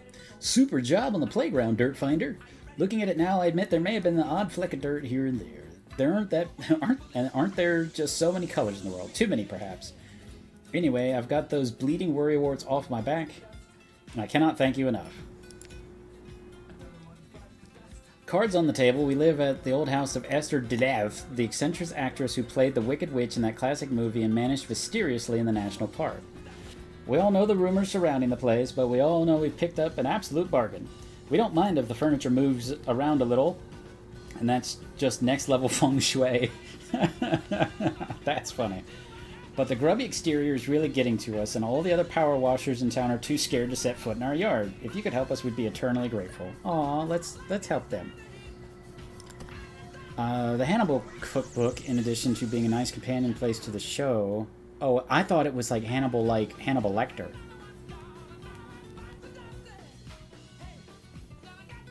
Yeah, so I misunderstood that. I thought it was like the Hannibal Lecter cookbook. So it's going to be like fava beans, nice Chianti, and that was like the only recipe in it. My roommate hasn't been able to taste properly for 3 years since getting COVID. Yeah, I'm very glad that when I get COVID, I had a fever, but I was still insanely hungry. Which is a good sign, like my body needs fuel to fight off whatever this is. Because normally when I get that's how people know that I'm sick, is I'm not eating anything. I'm like, It's traffic, there's no traffic in this neighborhood either. It's very weird. But anyway. So hopefully he gets it back before too much longer. But yeah, it was the Paxlovid or whatever they call it, the super duper experimental thing that made me taste like angry bitter metal. Hannibal the show is like 85% food porn, drama, suspense, and horror. Oh, is it literally supposed to be like the Hannibal Lecter, or is it like Hannibal the... Oh no, I'm thinking Hamilton. That's what I was getting confused with. I'm like, do they mean like Hannibal Lecter or Hamilton? Like that Broadway play that everybody loved. Really? Really? Not even a quarter? Okay. There's more than a quarter left, and it's like, get in! It's very forgiving on free play. Very forgiving on free play.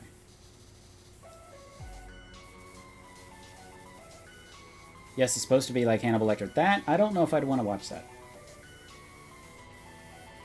Like, I don't know.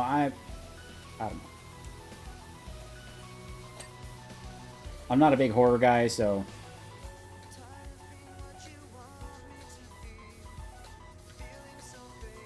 I mean, I only play scary games because you guys buy them for me and then make me play them for your amusement. And, funny side note is, I was playing the Five Nights with you guys, the update, which I really, really loved.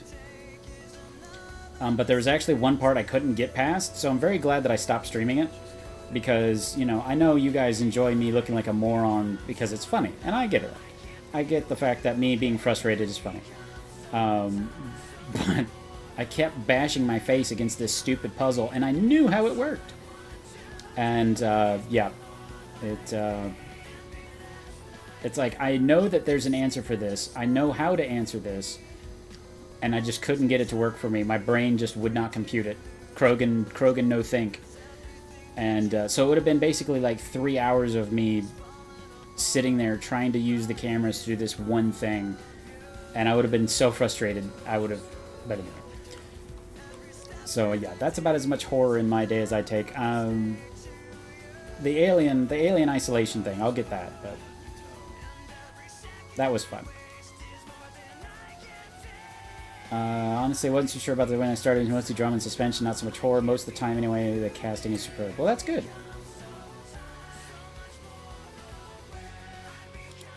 It's always fulfilling when they, you know, the cast is perfect for the role.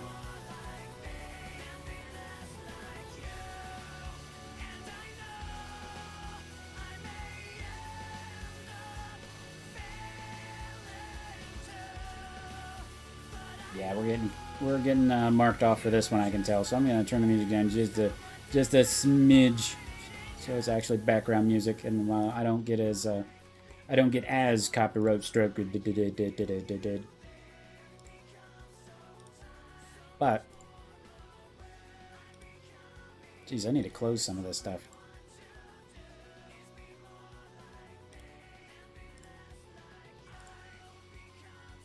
But I don't know what I'm going to play next as far as stream.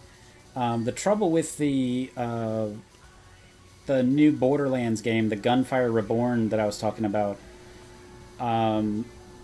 is that it's kind of like No Man's... Was it No Man's Sky? No, Risk of Rain. Risk of Rain is what I was trying to say. Risk of Rain is fun, and then all of a sudden you get to a point where you get hit once and you die. And I don't find that very fun. So I'm sure that I'm going to burn out very quickly on it, but it is amusing. And I may play that on stream tomorrow with you guys once I've had a little bit more practice with it. But it is a multiplayer game. So if you guys do want to play that, I would be more than happy to play it with you guys. It is a little bit of a learning curve simply because, you know, it is a new game and stuff like that. But if you guys do want to pick it up, let me know. Especially in Discord before the start of the stream, and we'll see about playing it together on the stream. But I had fun with it. I'm just not sure how long I'm going to have fun with it, because again, every mission you start in the same location, and then you fight the same bad guy, and it's just that roguelike, and I tend to tire of those fairly quickly. Because I get a feeling in my heart of hearts that I'm like, I'm not really achieving anything. Because every time I fight, I don't have the same guns. You can only have like your unlimited ammo pistol thing, so you don't ever have no ammo.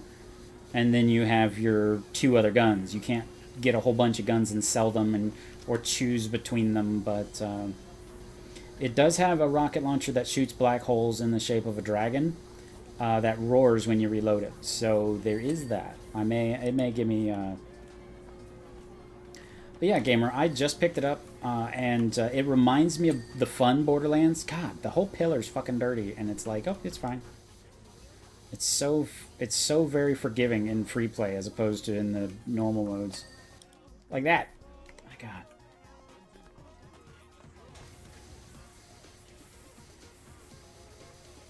But yeah, so give it a try. I found it fun.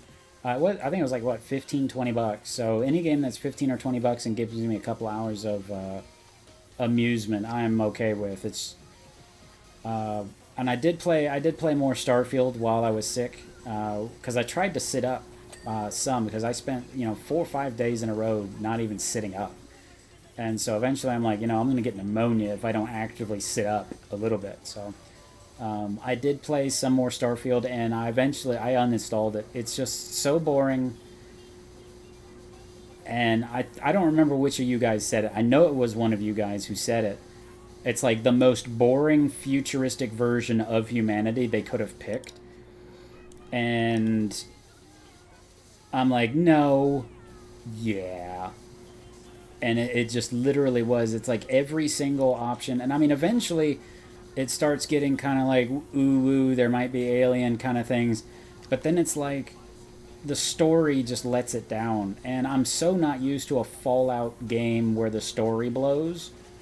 You know, sometimes there are little hiccups where it's like, why don't I send the guy who's impervious to radiation to go flip the switch in the radiation box?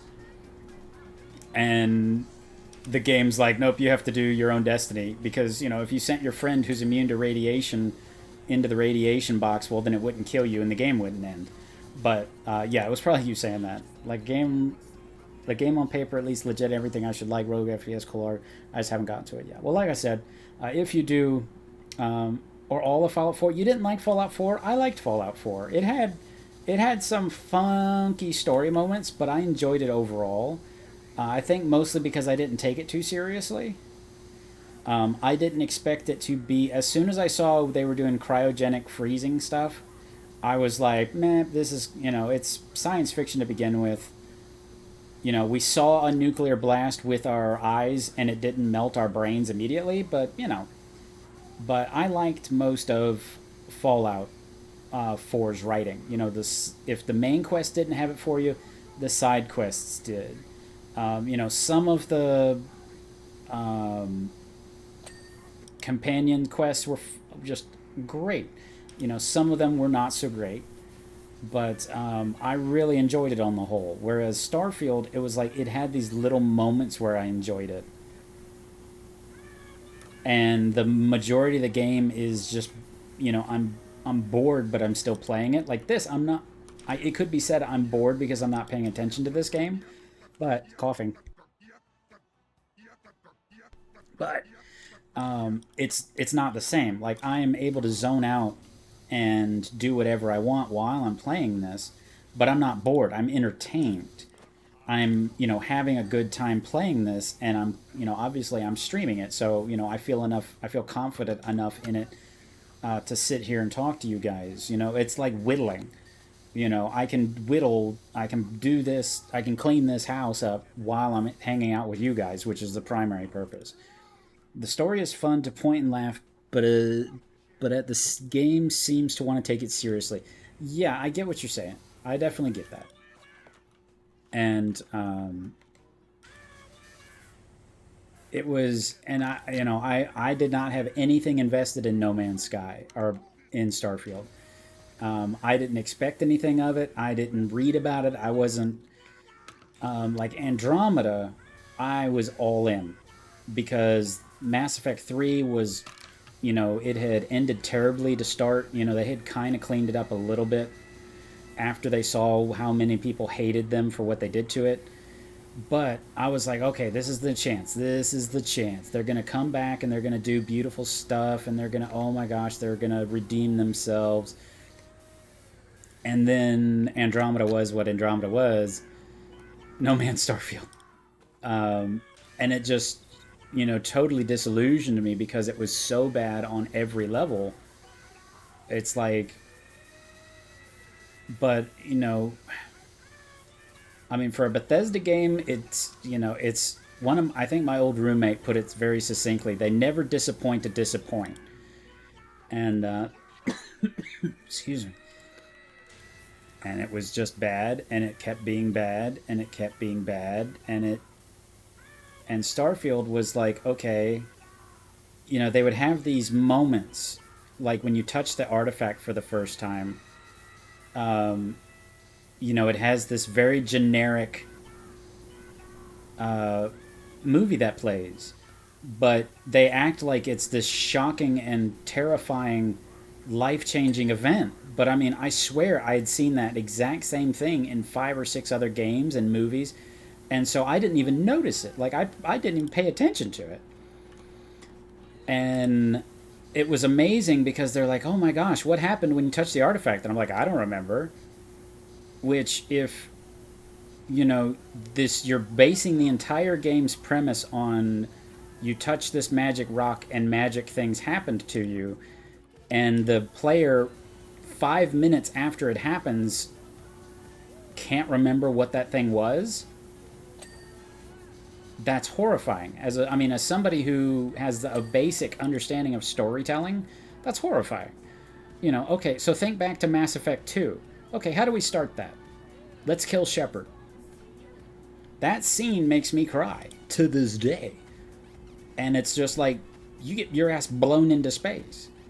And it's like, okay, that's a traumatic event that the game is built around, and your ass remembers it. And so it's like, well, yeah, like the Prothean beacon was memorable because it's like, okay, wow, there's like nasty people being eaten alive, you know, and even in the original version it was weird. But it was memorable. You remembered what happened because they played special music. It was long enough for you to realize. They intermixed you struggling, you know, like your body struggling against whatever this beacon is doing to you.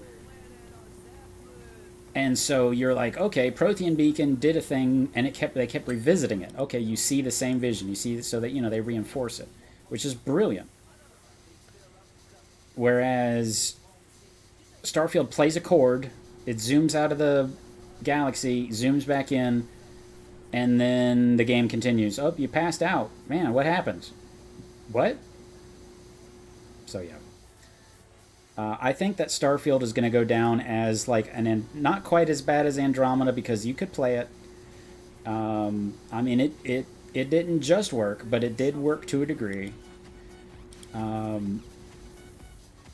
And I think it's just going to, you know, they're going to spend years trying to fix it. Modders, I can't get mods to work, which is odd.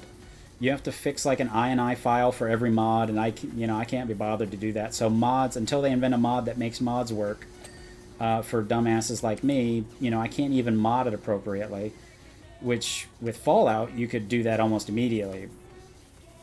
But I guess the best thing I can say about it is that it uses the same cheat codes as Fallout does, so I was able to cheat pretty effectively. Which I don't mind telling you, I cheat on those types of games because I'm in it to play the story. You know, if you know they're going to punish me by, oh well, you have to have 17 trillion credits to buy another ship. Nah, I think I'm just going to buy me another ship. You know, I understand that some people love it, and I try to keep it to a minimum when I stream the game. But in my personal time, I'm here to play the story. I want to enjoy myself, and I want to raffle stomp stuff. You know, I'm a Krogan. I want to beat the shit out of people. I don't want to feel like I have a challenge. You know, if I want to have a challenge, I'll just go outside. But anyway, enough of me ranting. Mostly because I'm out of breath, but yeah, that was a good analogy, Chapo. The Prothean Beacon is a good call. Because it's the same kind of thing. Oh no, I touched a rock. That's magical. But you remember what happened. You know, it's obvious what it's doing to you is that it's changing your life. Whereas in Boring Field, it's like, did something happen? You know, you have to check your notes. Did something happen? Which to me, you know, it's kind of like horror films. If you're laughing at how silly the costume looks, you're not going to be horrified. You know, so it's the death of that drama, so. And this house is nasty. I mean, nasty. Like, damn bitch, you lived like this nasty. But hey, it gives me a job.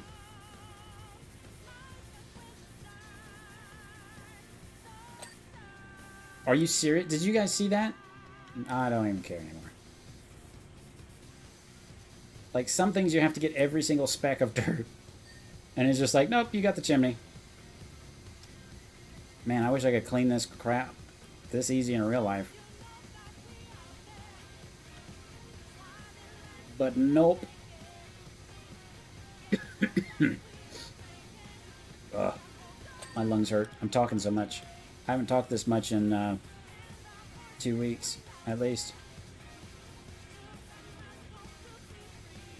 But yeah, Ken, you should get your teeth fixed and then look into going to FWA. Because I think that would be funny.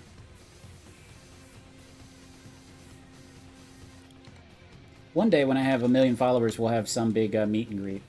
That'll totally be a thing. Because I'm totally going to have 1 million followers, LOL.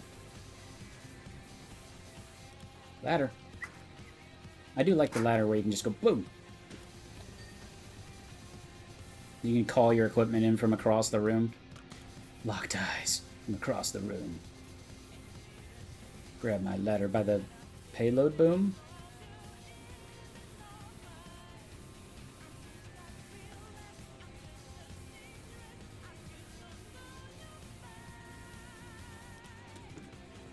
But the trouble is trying to meet up with people at a convention, especially at a larger convention, is that you always have good intentions of doing it, but there's so many people, so many things, and time moves so weirdly at a convention that it's like I didn't meet up with Daxter like I planned to. There was somebody I did meet and walked around the the con. Like the artist alley, so where they're the artists are selling their stuff for like 20 or 30 minutes, and then they left and I never saw them again. So at a convention, it's always difficult unless they're in your room. It's very difficult to meet up consistently with people, and it's a pretty well-known con problem that it's just very difficult to meet up with people because you just get distracted by stuff. Oh, well, where are we going to eat? What are we going to, we need a nap. Oh, I'm hungover. Oh, blah, blah, blah, blah, blah. Other people meeting other things. Oh, there's a con panel I want to go to. Well, how about this, the dance? Let's go to the dance right now. So there's always something competing for your attention. And sometimes people just get left behind. And it's not anybody's fault. It just happens. But. So if there's somebody you absolutely positively need to hang out with at a convention, make sure that they're in your room. Or you have like adjoining rooms, so that way it's a lot easier to hang out with each other. Because that's what me and Taco do. We always get adjoining or connecting rooms. We like connecting rooms, so that way it like doubles the size of our room.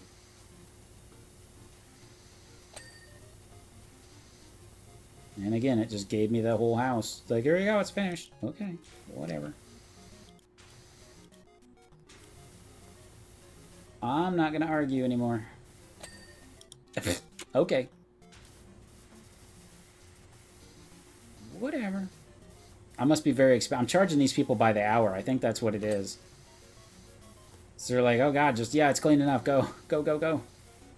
My god, what are we paying this guy?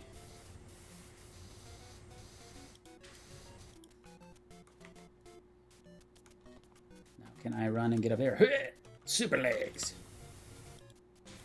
Yeah, you'd kill yourself in real life doing that because you'd have hoses dragging you down and not your equipment and blah, blah, blah, blah, blah, blah. That's why we're playing a video game. That's the ladder. I don't have to clean the ladder.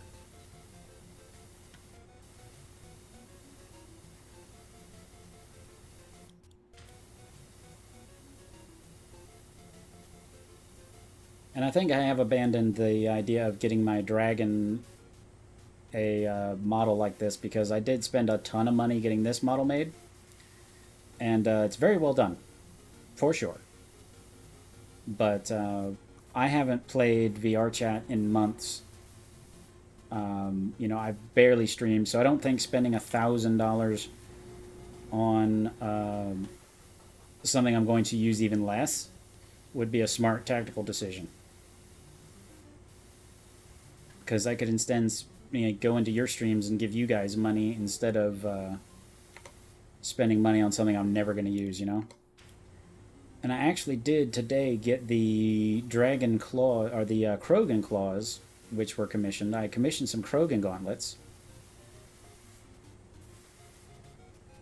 And they were supposed to be ready before the convention. And technically they were. However, as soon as I put them on, they tore. They didn't fit, like, at all, which is odd because we had done a test fitting. So I was frustrated. The manufacturer, of course, was also frustrated. So I did... so I have yet to unbox those. I will probably be doing that tomorrow. So I'll post some pictures of that in the Discord. So if you are interested in that, make sure you are a part of the Discord if you're not already. I know you guys all are, but... somebody said, but... Just boggles my mind with the grace it gives me now, as opposed to in the original time you're doing this.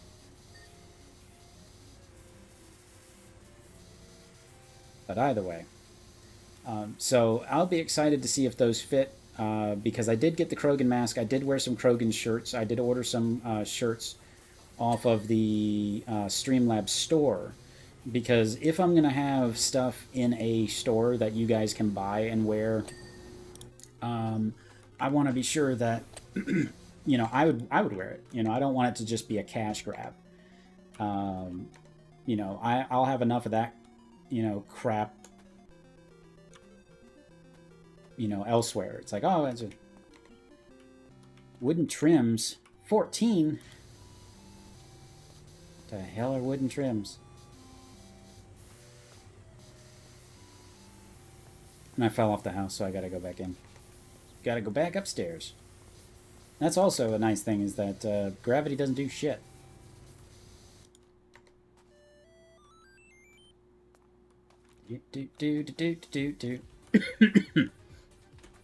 Yeah, so the Krogan mask I really liked. The, that's the one. Come on, you can do it.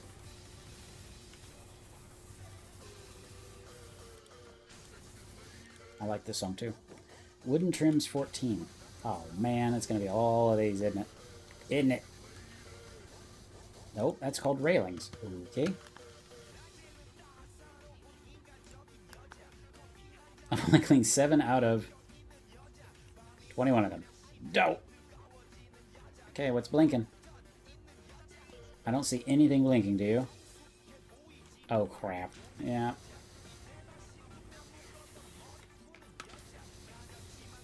Yep, I forgot to get low, as Mark Anthony once said.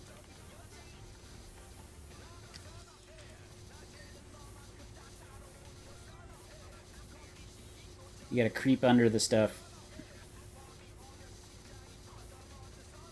So I gotta do the entire trim of the house this way. 'Cause I forgot.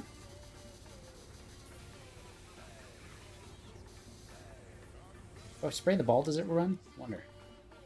Nah, it does. I'm getting back to work. Hey, it's back. The ball wants me to play with it. Like, I'd be a bad dog furry. Like, I'm so glad I'm not a dog Sona. Because I would be so distracted by things like the ball and stuff like that. Like, it might not even be cute, the levels of distraction I would be. Oh, look, ball! Oh, no. Oh, no. It's not exactly working as physics intended, but...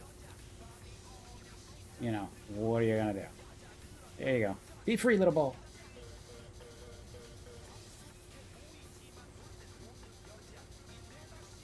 I really liked Pokemon Sword and Silver, and I don't care who knows it. The story was stupid, but I still liked it. And I love the battle music for it. Like, this song, this is the battle music for, like, the major battle music. With Gangnam Style, obviously. But, like, when you're fighting a boss, gym leader or something. And I love this song in fucking Pokemon. It was great. Bomb me.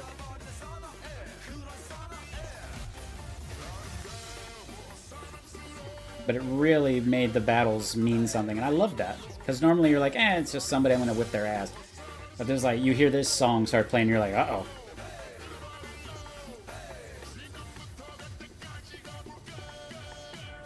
Of course, this one's edited, but you know what I mean.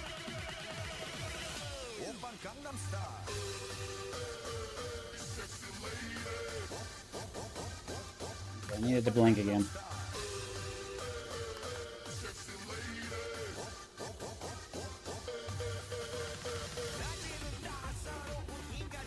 I don't think it's blinking back here, is it?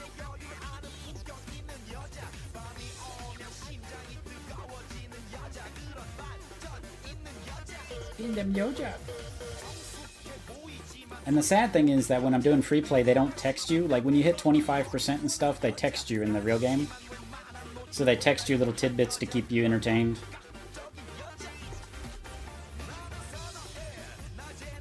I don't see shit blinking.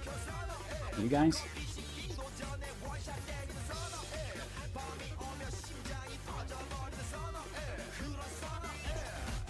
Okay, I see it. I see it. Right here.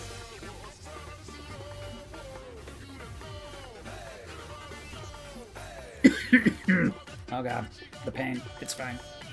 Pain doesn't hurt.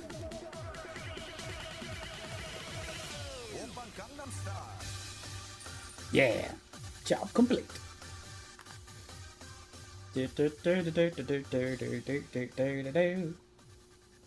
Cleaning the shit because I got nothing better to do. Oh, it doesn't follow me around the house. Lazy cameraman. The house looks amazing, almost normal. I gotta turn the music right down.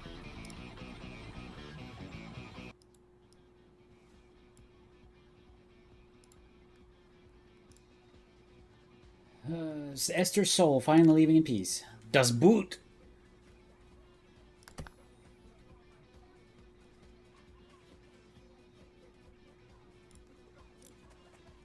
The Boot. And this one stinks because it's the first time you encounter green mold. And you basically have to buy the second power washer, or you can't, it takes forever for you to get it off.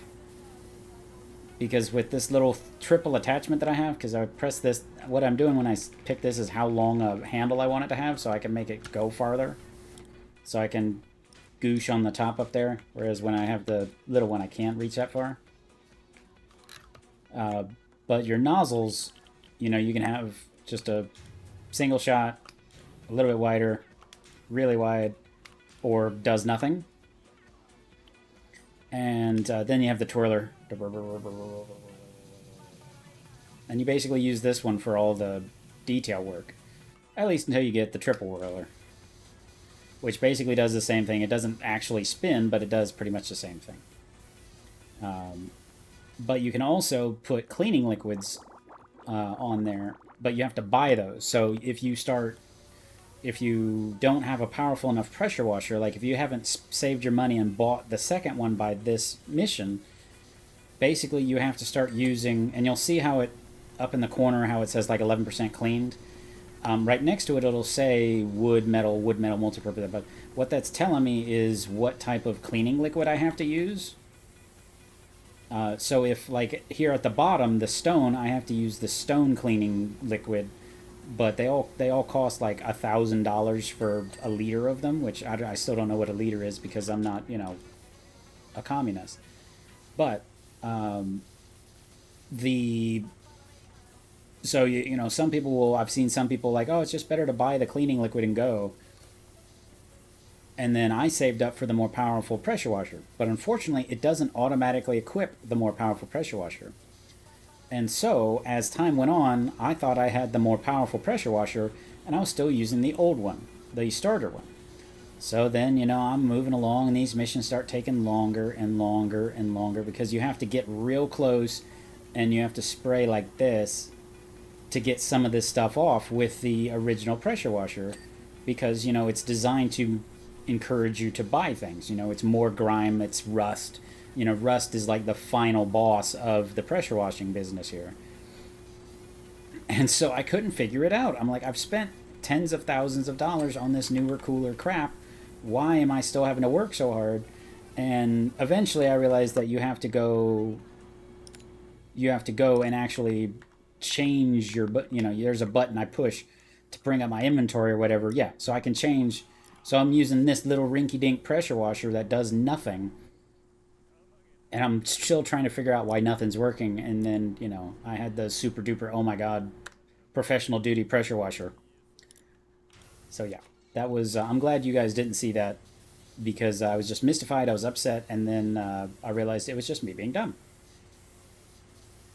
But yeah.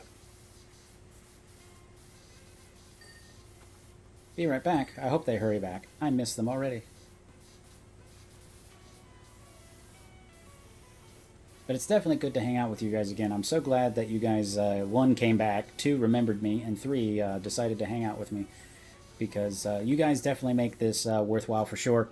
You make it... oh, God. Oh, I should have muted. Oh, that was me repositioning. Oh.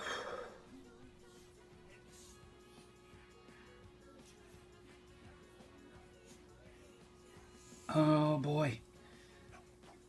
Oh, boy. Hi, Blue One. How are you doing?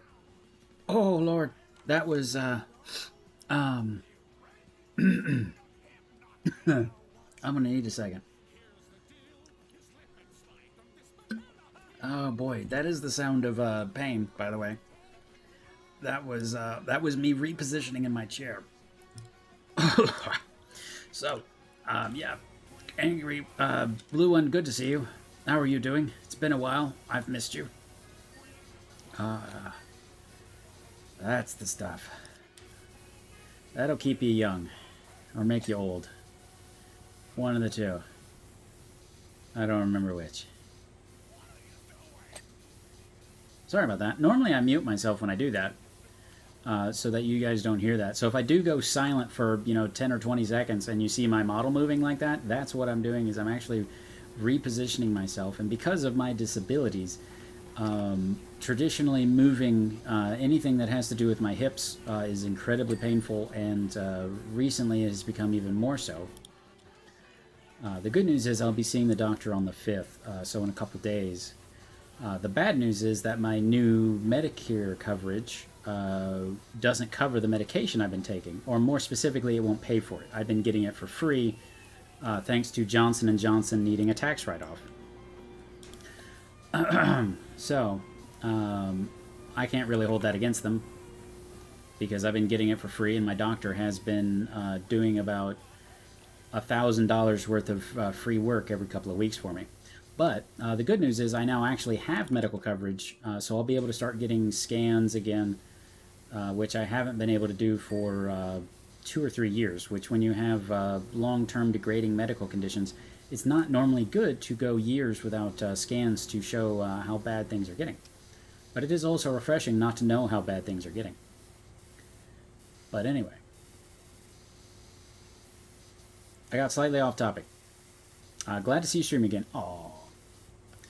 You're adorable. Yes, I am trying to get better after COVID. It has been a long uphill battle so far, but yes, I wanted to come out and hang out a little bit, mostly to prove I wasn't dead, because somebody had accused Chapelmon of just, parading my body around the Weekend at Bernie style, so I needed to put that to rest. Because he would not parade my body around, it would never see the light of day, it would be mostly locked in his bedroom. That got a little dark, but anyway, he's not here to defend himself, so it works out. Anyway, so we're just playing some Power Washing Simulator. We're blasting and obliterating trillions and trillions of little mold spores, specks of dirt, terrible things. I can't blame your hips seeing they have to hold up those monster muscles. Yes. Triple redundant, everything is very weighty. The tail does, it weighs a lot. But speaking of which, I do hope to show off some pictures of the Gauntlet maybe tomorrow, because like I said, I haven't even opened the box. I'm a little worried because, like I said, last time they didn't... Pew! No. Anyway. The last time, basically, they broke as soon as I touched them. As soon as I tried to put them on my hands, the claws basically just, disintegrated. Which is understandably frustrating, especially 2 days before a convention. And then I didn't tell you guys, but I nearly got ran over trying to send them back. So I put them in a box, I went to the UPS store to mail them back, and it brushed my pants when she went by. This PT Cruiser nearly ran my happy ass over in the parking lot, going about 30 miles an hour. So there is another universe out there where I'm still trying to recover, if not dead, from getting my legs and possibly back broken by some dumbass in a PT Loser, which would be the most inglorious way to be run over by a car. I'd really rather any other type of car hit me, if I'm honest. But That haven't been said. Speaking of which, I do love the new model. First time I've seen it, quite the upgrade. Oh, well, yes, it is. It is definitely an upgrade for sure. I'm still getting used to it. It still does have a little bugs to it. So eventually, I may have somebody do a couple little tweaks to it. I did have Wouse do a little bit of upgrades to it, but it is definitely nice. It definitely has a lot of goodies to it. Most of them I cannot show here, mostly because it's very difficult to manipulate the model here. Using the program I do, it's not easy to show off the model I'm using. But I did commission Raskus to do a little animation where you guys will be able to pay for, it'll be like a redeem where I'll put my feet up on the table. So you'll be able to see Krogan feet anytime you want to. And that will all depend on how fast Raskus gets that done. So feel free to pressure Raskus into hurrying up on that, because I'm excited for it. Because he had one for his Turian, and I thought it was crazy. Like, I was like, whoa, that's awesome. So yes, I totally hope that that will be done. I know he's having some computer problems, he said, so it may not be done very, very soon. But I do hope that it is done within the next month or 3 here. Because I did have some big plans after I got home that COVID kind of put a damper on a little bit. Let's see, can I get the ladder and go up here? Yes. Honestly, I did not expect to see the blue Hulk in the corner. Yeah, basically. He is definitely big. He has definitely got some muscles, which I have no problem saying, were inspired by Raskus. I am not a huge muscle fanatic, but I did think that making the Krogan buffer than he was before would be a good choice.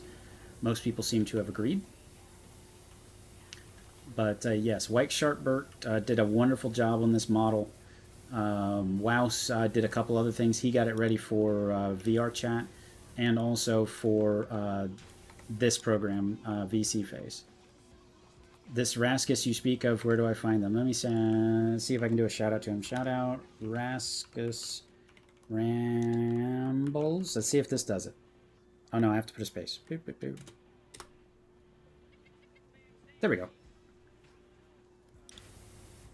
So I don't know why it doesn't play the little clips like it used to.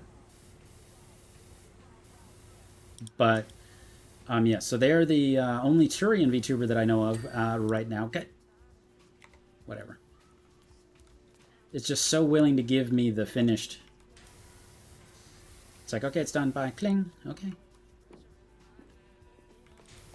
I mean, I was seriously working on this map for hours when I played it originally, like a long time. But anyway, but yeah, so Raskus, very cool Turian VTuber, who most of the people in this community know who he is. So I'm glad to point you in his direction. A lot of fun, has a lot of cool redeems. And does a lot of neat stuff for their community. And like I said, they are a 3D artist. They also do, they do animations primarily. And he just got a suit like they use in fancy animation studios. What do they call it? A mocap suit. So he actually just got a mocap suit that allows him to basically run around as your model. And it makes doing some animation projects a lot easier, you know, because some animation projects took, you know, a ton of time to get the big stuff out of the way, and then you also had to do the little stuff as well. So this just makes it so where he can, you know, put on this suit, run around, do the big animations like kicking his feet up or, you know, flicking somebody off, and then just do the little parts, which he would have had to have done anyway.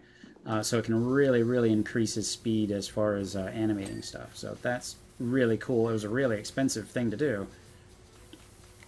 But he was really proud when he got it.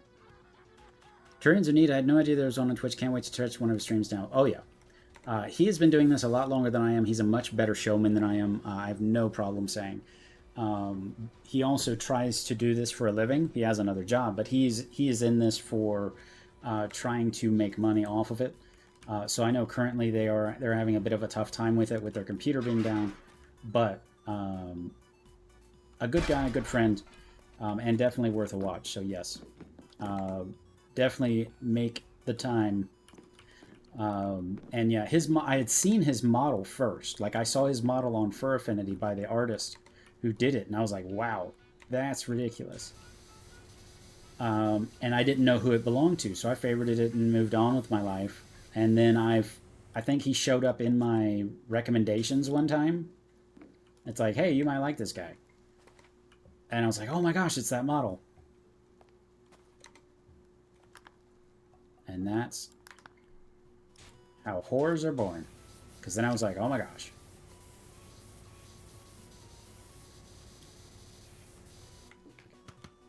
What is the problem here? See, like, I mean, with this window, there's not a, you can't see a speck on it. Yeah, and but anyway, wooden trim.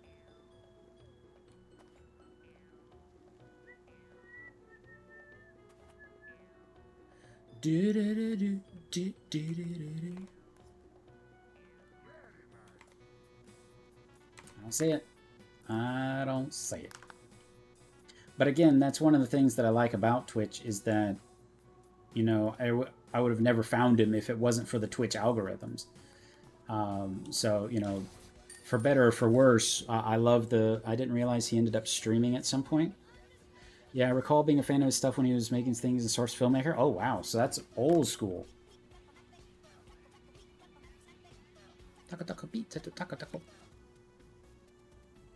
So basically, this has become a Raska stream. So don't tell him. Nobody tell him. Clean the fire station. Our fire station. Wait, what did it say? You're a wonder. The play school looks beautiful. The children are so calm now. I can hear the birds of the forest again. The wind rustling through the leaves, and even my own heartbeat. I hope that's normal. There is a Quarian streamer. Garrus is my brother, but Raskus is a Turian who has pecs for days. Thank you, Mark. We greatly appreciate you, Mark, all that you do. And yeah, so I was also going to have him read more things, but I couldn't figure out anything to have him read for me. So I haven't had him do any more because I don't want to be like, have him do like blatant advertisements for me, like it's a radio station. But I also, like, I don't know. So if you think of funny things, you never thought, yeah, I get the irony here. There's definitely some irony with me playing a peaceful game, but I have been portraying it as I'm killing billions and trillions of germs, mold spores, and things like that. So that's how I choose to look at it. It's not peaceful. It's actually worse. I'm killing more now than I have ever before. But yes, it is a little ironic. But yeah, I just didn't want to play something where I was going to get my blood pressure up so soon after COVID. I just wanted to hang out with you guys a little bit. And this game pretty much allows me to focus on you guys instead of really playing the game, except for the fact that I get caught up in the fact that it's just mesmerizing, you know, mindless play. And then I would forget that I'm, you know, supposed to be talking and, you know, making people enjoy their time here. So again, I definitely recommend this game for sure because everybody needs a chance to play something that's not going to get them riled up. And like I said, you do get to murder trillions upon trillions, quadrillions maybe, of mold spores and bacterium. But it's just a flamethrower for Jurt. Finding mass genocide in the simplest of things. I mean, that's what we're here for. You know, it's the you know, if they tried to genocide me, it didn't work. And, you know, so you gotta pay it forward. You know, just like that Macaulay Culkin kid said, you know, pay it forward. And so that's what we try to do here. We try to pay the genocide forward. You know, if they can't kill you, they make you stronger, so kill them, you know, with the second try. But it's actually kind of funny. While, like I said, I didn't sit up for like 5 days. And somebody recommended a book by an artist who did some interesting naval history. I know you guys don't give a damn. But one of the books they wrote was about the first, like the very, very beginning of the U.S. Navy, and the first 6 boats that the United States chartered, basically. And it was just so, I don't know the right word. It's so horrifying to see what the world was like back then. And it's like, oh, we just, we need to build 6 boats. Okay. And it took them like 4 years to do it. Whereas, the other author, this author also wrote books about World War II, and like how towards the end of the war, America was making like a B-24 Liberator bomber every 63 minutes or something like that. And so it's like, okay, it's going to take us 4 years to build this ship out of wood that we have to go to, the dark continent. They have no idea. They just go to this shipwreck somewhere, find cool trees, chop down trees, come back home, and people build boats out of these things. But it was just so funny to me about, how far we've come as a people, where it's like, especially with COVID, as terrible as COVID was, apparently in Washington, D.C. back in the day, like during the summer, people would just start getting malaria because they'd leave their windows open and the mosquitoes would come in. And like most of the politicians would just leave. Like they didn't try to cure it. They didn't try to fix it. Everybody who had money just left. They're just like, okay, we're going to go to, somewhere else. We're going to go we're just abandoning all the poor people here. Not that there were a lot of people in Washington, D.C. at the time, but the point remains that they didn't, it was just funny to me that it's like, can we fix it? Maybe, but let's just, go to the Chesapeake Bay for the summer. There's less malaria there. Oh. But, so it's nice to know that even if times have changed, time really hasn't changed because, the rich stayed in their little bunker during COVID and then complained that they couldn't go to parties and then went to parties maskless and, all this other wonderful stuff.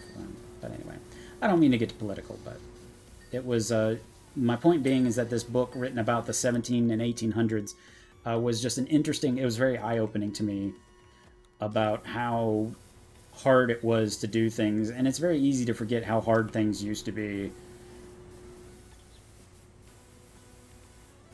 And I've always enjoyed like Assassin's Creed, where you could pilot the boat. What was it, Black Flag? I loved that game. I do plan to play Kyrim games at Dash FPS here and there. It's all come into creation of the microwave. Yep. Once the microwave was made, nothing else needed to be. I'm excited to see what the next step will be.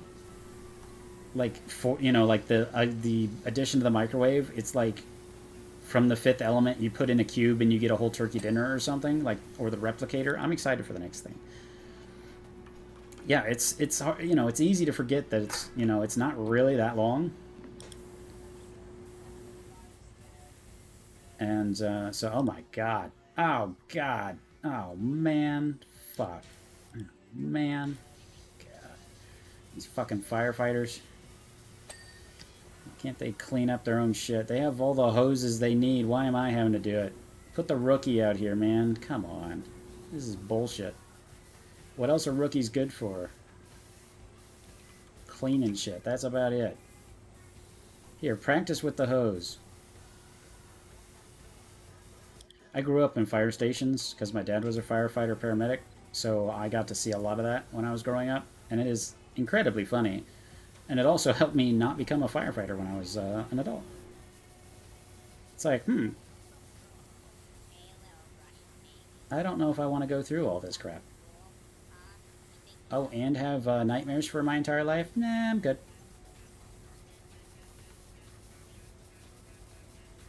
And so here I am not doing that for a living. I think my father was a little disappointed, but I think he understands. It's one of those, like, it'd be nice if I continued the tradition or started a tradition, because I guess I'd have to start it. But then it's like he sees what he went through, and it's like, watching people burn to death, smoke to death, drown to death, bleed to death, kill each other, maybe not. Maybe it's not so great. Maybe my son does deserve better than that. But, so, I thought about becoming a paramedic. And I'm good with blood and gore as long as the adrenaline's going. And this may disabuse some of you of my Krogan image. But if you haven't been disabused by that yet, you haven't been watching long enough. But like, as long as there's adrenaline going, so okay, there's a car crash, I can deal with it, I can help people, I can fix people. But as soon as the adrenaline wears off, it's like I'm throwing up and grossed out by all the blood and everything. So I would not have made a very good medical responder. Because after that adrenaline wears off, you have to go to another one. I think most cis men have practice with a hose. Why not cis men and just piss men? I'm sorry. I'm not really sorry. But I think I'm legally required to say that I'm sorry. At least it's not the police. I think they would need new pants if they rolled down their windows while Krogan standing there. I mean, possibly. I mean, especially a Krogan EMT. They would probably not know exactly what to do with a Krogan paramedic. It's like, I'm just going to headbutt you to be better, okay? Okay. We're going to slap some Metagel on it right now. I actually thought fairly seriously about doing some Krogan ASMR. And again, this isn't news to anybody who's been listening to me rattle on for more than a week or two. But as my granddad says, I want to hear the story, so I'm going to say it again. But I did consider doing like Krogan ASMR stuff because I thought that would be incredibly funny. And it would be things like, you're a mercenary and I'm like trying to put you back together. So it's basically me just like using gooey sounds for Metagel. And I thought about getting these gardening claw things. They're actually like, they're literally just claws that you put on to dig in the dirt. I thought about getting those and like scratching them on the mic and stuff. And so I never made a script for it, but I got to the point where I was looking for props. So I think that considers it to be semi-serious thought. If I had written scripts for it, I think that meant that I would have been committed to the bit. So I wasn't committed to the bit, but I thought it would be funny because, number one, nobody would do that. There's no market out there for that. Well, market's the wrong word. The market isn't saturated like, oh, a cat girl doing ASMR. But anyway.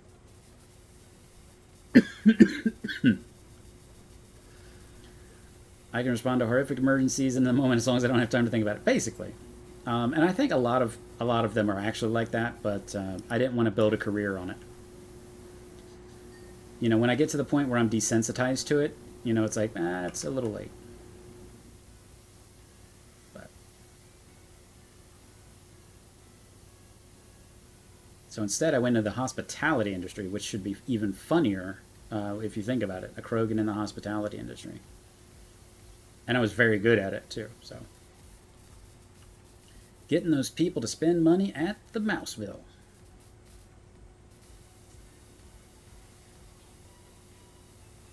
Still bothers me that the fire station is the dirtiest thing I've come across so far.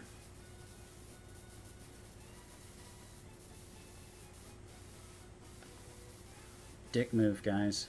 Dick move.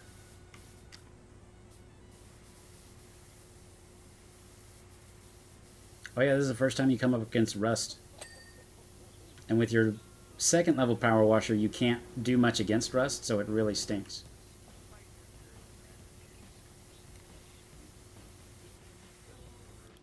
You absolute mad lad.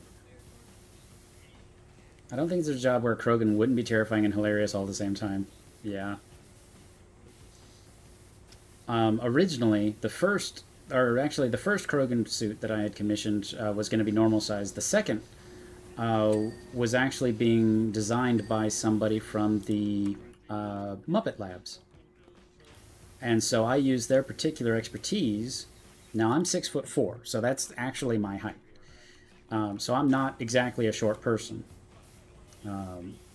And so the second fursuit that I had designed with this guy from basically Muppet Labs was going to be 8 feet tall, which we had discovered would be about as tall as you could comfortably navigate a human environment.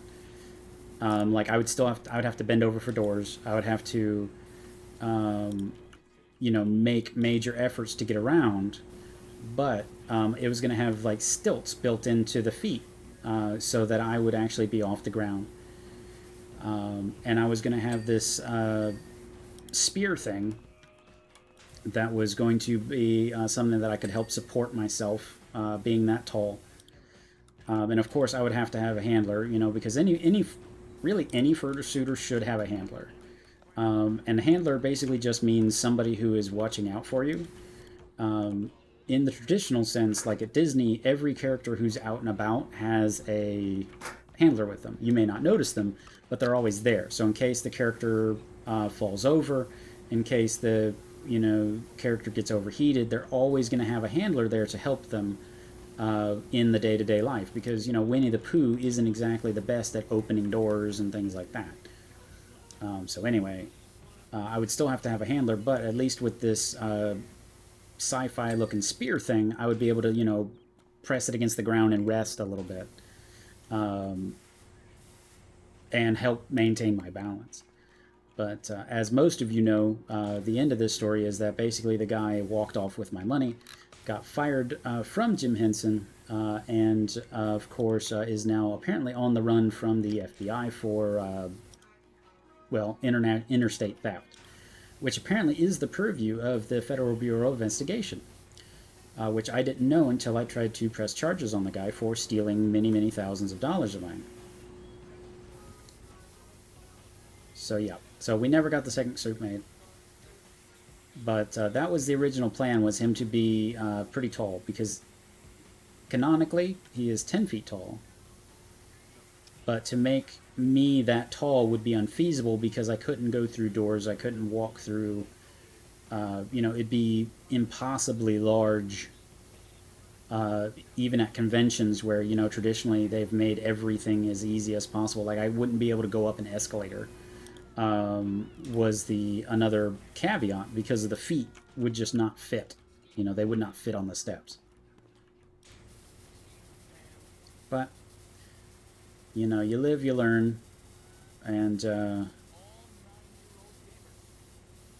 at the end of the day, it's just a thing. It's only money. Who's been drawing dicks?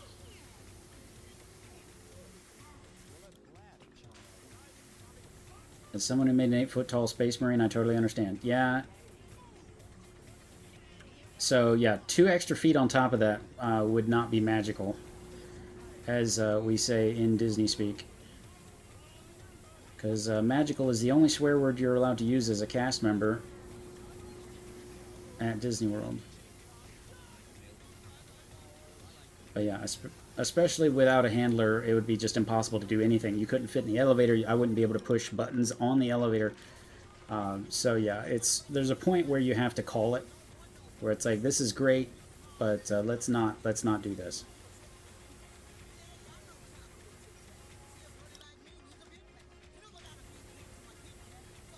But you should share pictures of that, Ken. I want to see. I don't think you've shown me those recently. And even if you have, I want to see them again. So you should share them in Discord. In the art. So that everybody can see.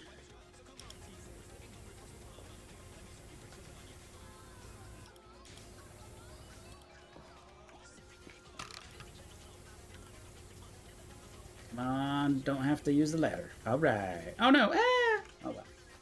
Now my ladder's up there. I haven't thought about any of that, but it makes perfect sense as far as the health matter and save cost. Oh yeah, and it's the kind of stuff you think about. Oh great.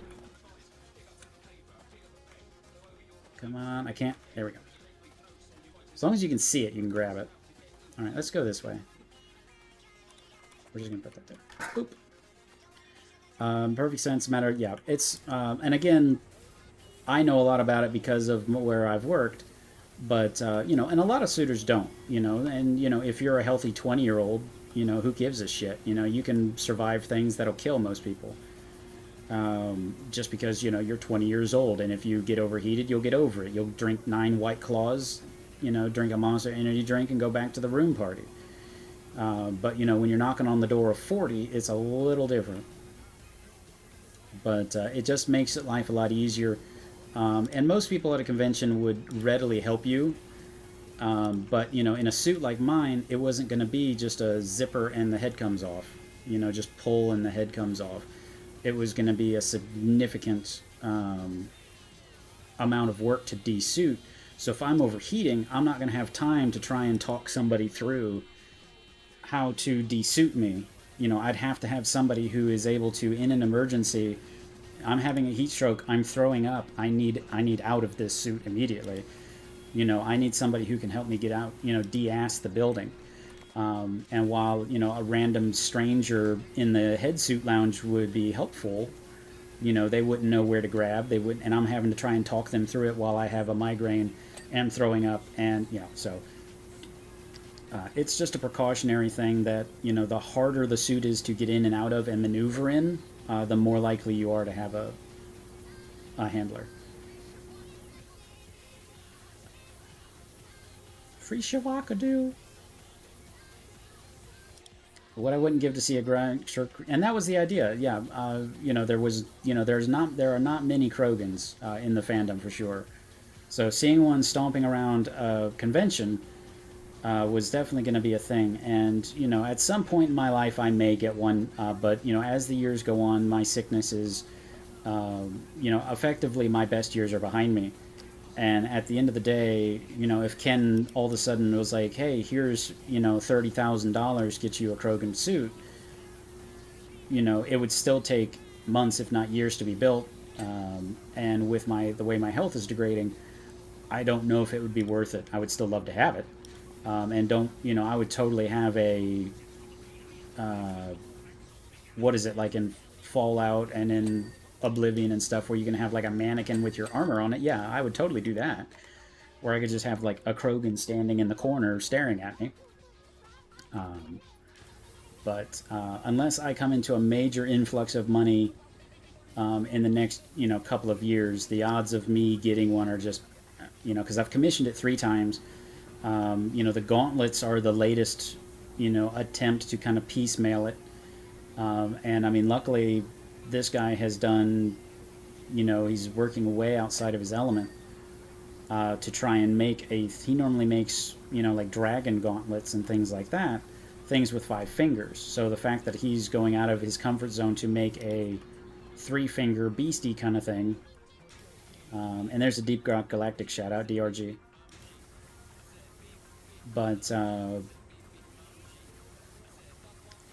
so, you know, I've at least gotten a product. They've been communicative, which is way more than in the past. So, but who knows? You know, I'll never say never. And if one of you guys, because originally I had Art Slave, who does a lot of fursuits. Those of you who aren't really furries may not know who that is, but they were for the longest time, and still are, kind of the go-to fursuit person. They would make it. If you could dream it, they would make it. They make a lot of quad suits, which nobody was doing at the time. And I asked them, I got a quote for my Turian, which I had before and in the middle of my 2 Krogans that I've had. And this was, geez, I'd say it was at least 10 years ago, 11 years ago. She quoted me $5,000, 5 to 8. I think, yeah, $5,000 for the Turian. And it was going to be using really, really short fur.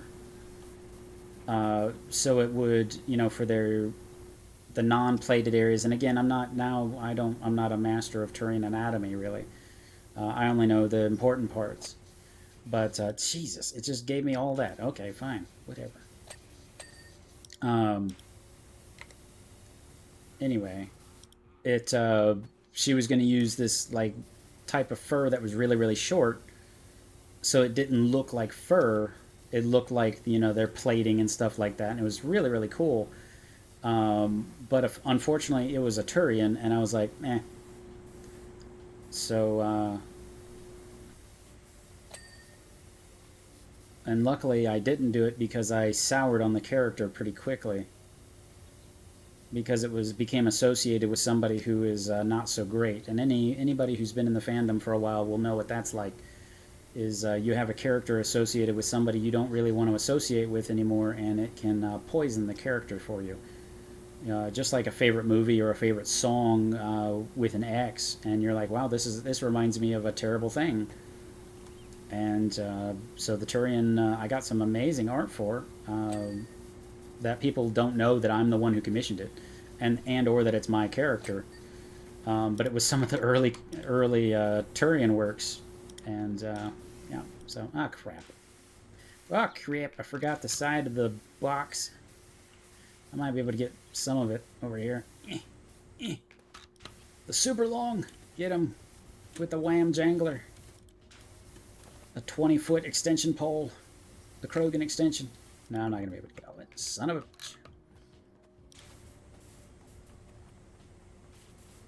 Oh, man, I've still got the fire tower over there. God. I mean, they literally spend their entire days pouring water on it. How could it possibly be so dirty? Just use your tail. And that's another consideration for the suit in real life is, you know, how long is too long of a tail in real life from a practical, a traveling, and a walking around consideration. Because sometimes a long tail is great, don't get me wrong. But if you get it stuck in an escalator and it gets chewed up and then shuts down the escalator, that's a problem.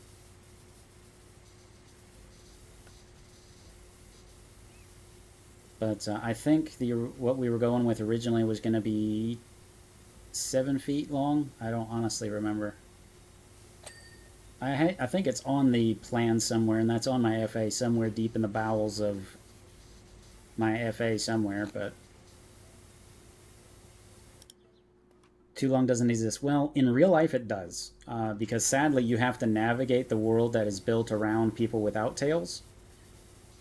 And so even like the chairs and the headless lounge and stuff, like an area where you're supposed to be able to go and relax, are meant for people without tails.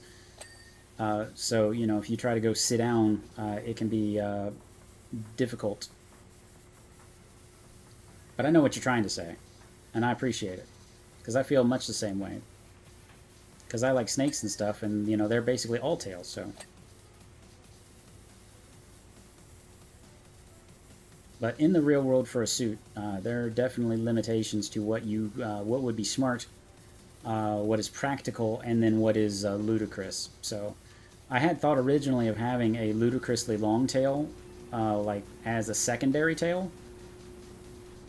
You know, so I could have, you know, my walking around tail. And then for like the fursuit con or the fursuit parade, I could have like this, you know, 15-foot monstrosity. But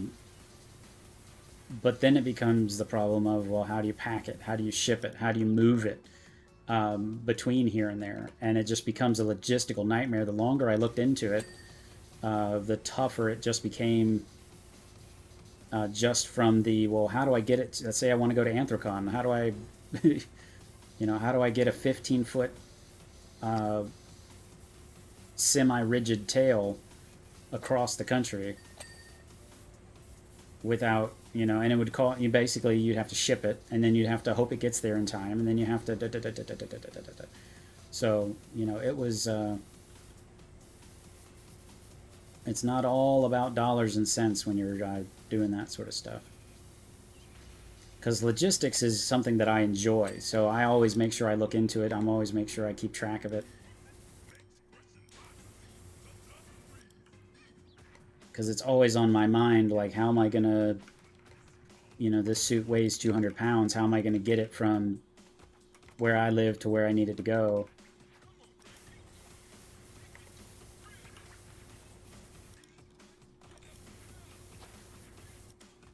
And the last version of it was going to be animatronic. So it was going to be heavy. It was going to be very heavy.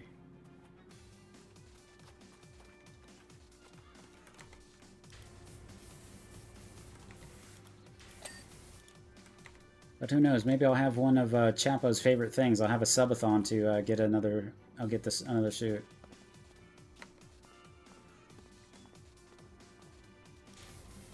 I got most of it from down below. Bastards. Ah, Super Smash Brothers. I loved that game. The original game was so cool. When it first came out, I was like, wow, this is great.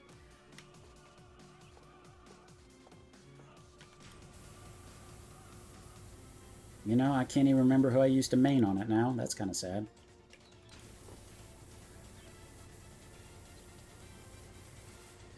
I think Pikachu? Maybe? I don't even remember. True tails are best when not moving? Well...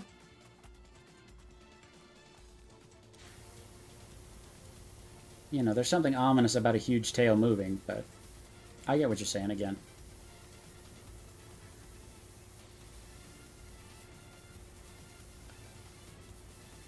Do I want to do the whole outside and then go inside? That'd probably be the smart thing to do, which means I probably am not going to do that. But what do you guys think? Because I think we both know I'm going to get distracted by something and then go run and clean that and then forget what I'm doing.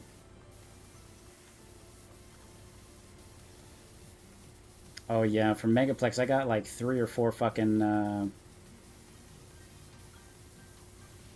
body pillows.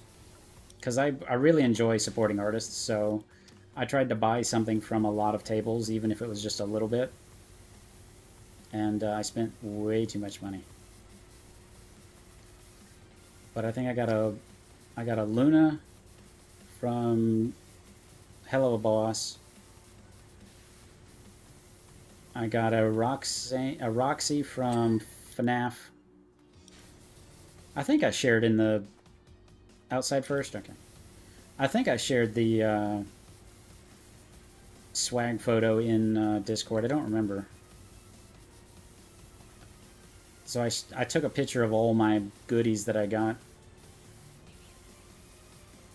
And again, mostly I got it to support the artists. You know, I'm not going to hang up or actually put a pillow on any of the dockies for sure. Can I reach up there with the super extender? I can. I don't even have to use it. Well, I will have to eventually use it, but I can use the friggin' Krogan extender here. Ha! Suck it. I don't have to use the scaffolding if I don't want it. I don't want it. I will eventually, because I have to clean up the roof, but...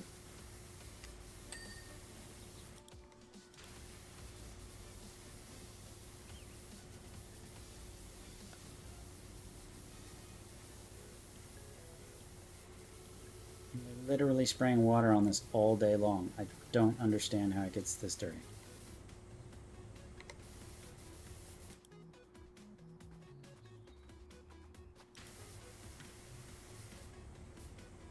You know what I mean?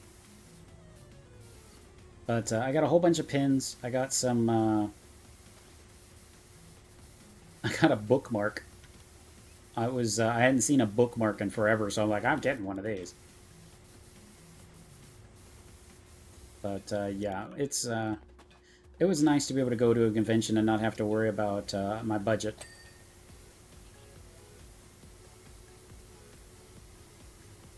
I mean, I did a little bit, but it's like I wasn't going to go crazy. I was glad that there's this lady who does chainmail stuff, and she does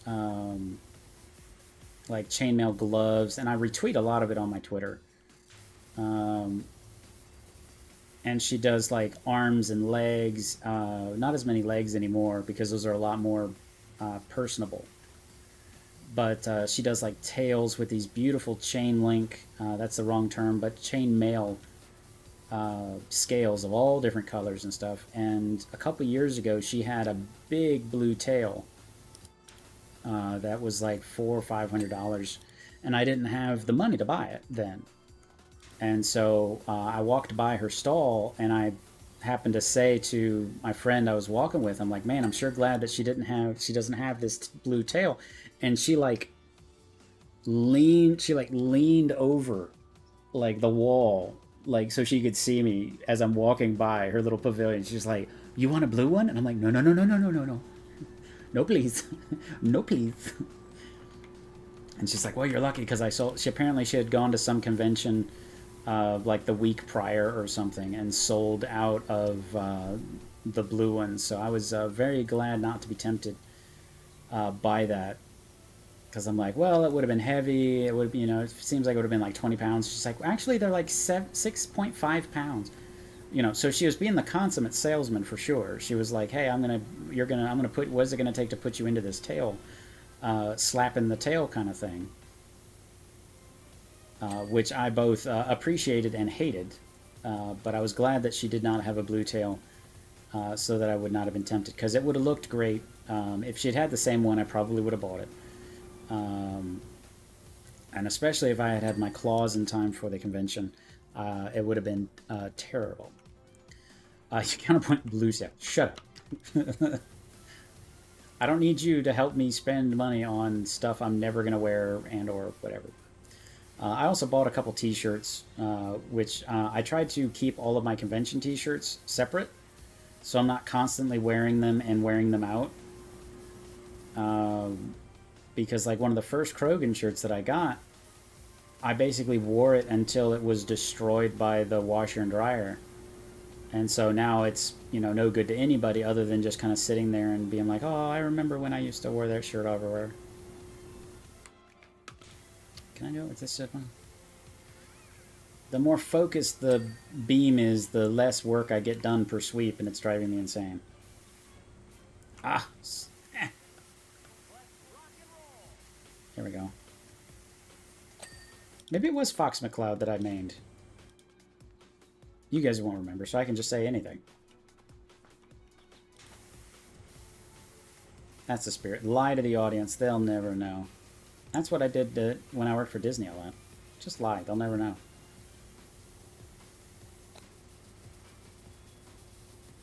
As long as they believe me, that's all that matters. I may not be right, but I'm never in doubt.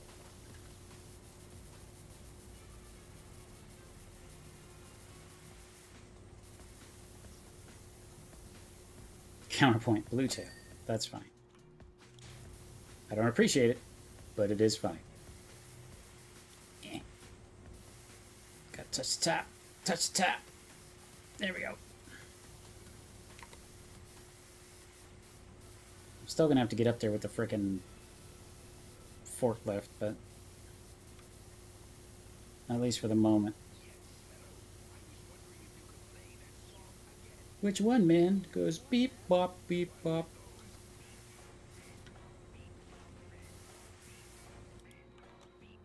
Sorry.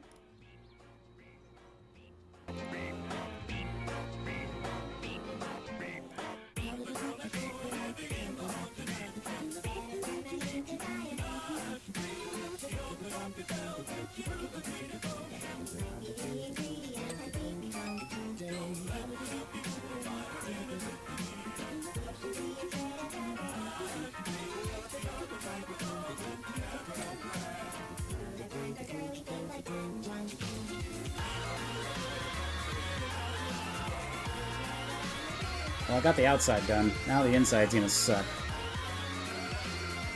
Well, I'd say I got the outside done. It's mostly done. I still have to get the scaffolding and do bullshit. No, not that. Not that.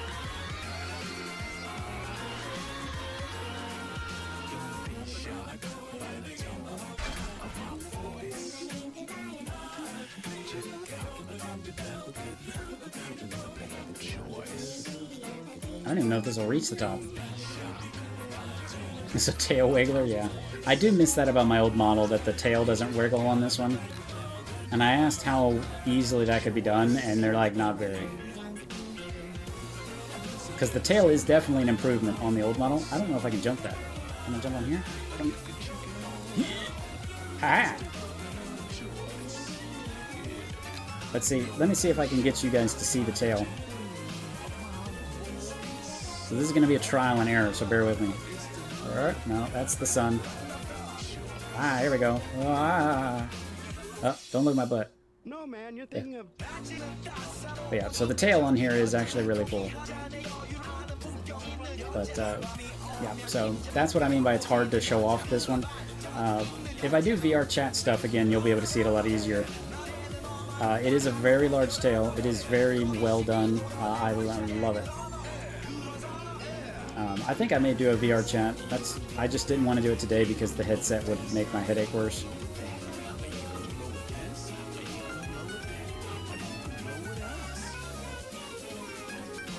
Oh no, not again. Don't fall off. That's the important thing here. There's no fall damage, but it'd just be annoying to get back up here.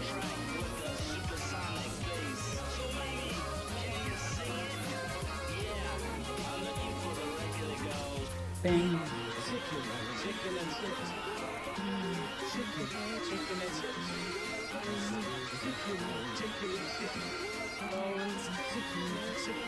This is still technically the outside, right?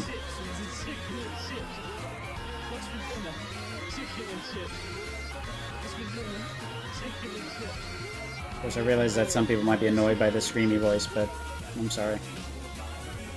They'd probably muted me already.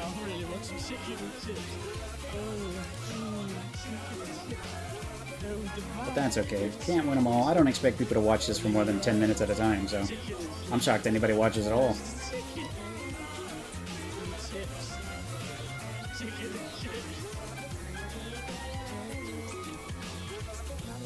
Kill the germs. Billions of them.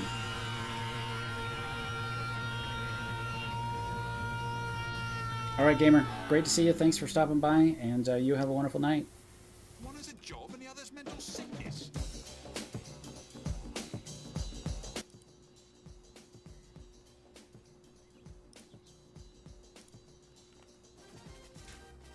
But it was get some writing done. I want to see this writing.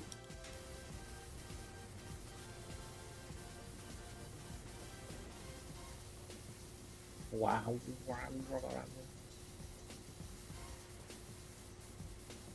I really did not like cleaning the inside of this because it's just not fun. But this sprayer is actually making it a lot easier.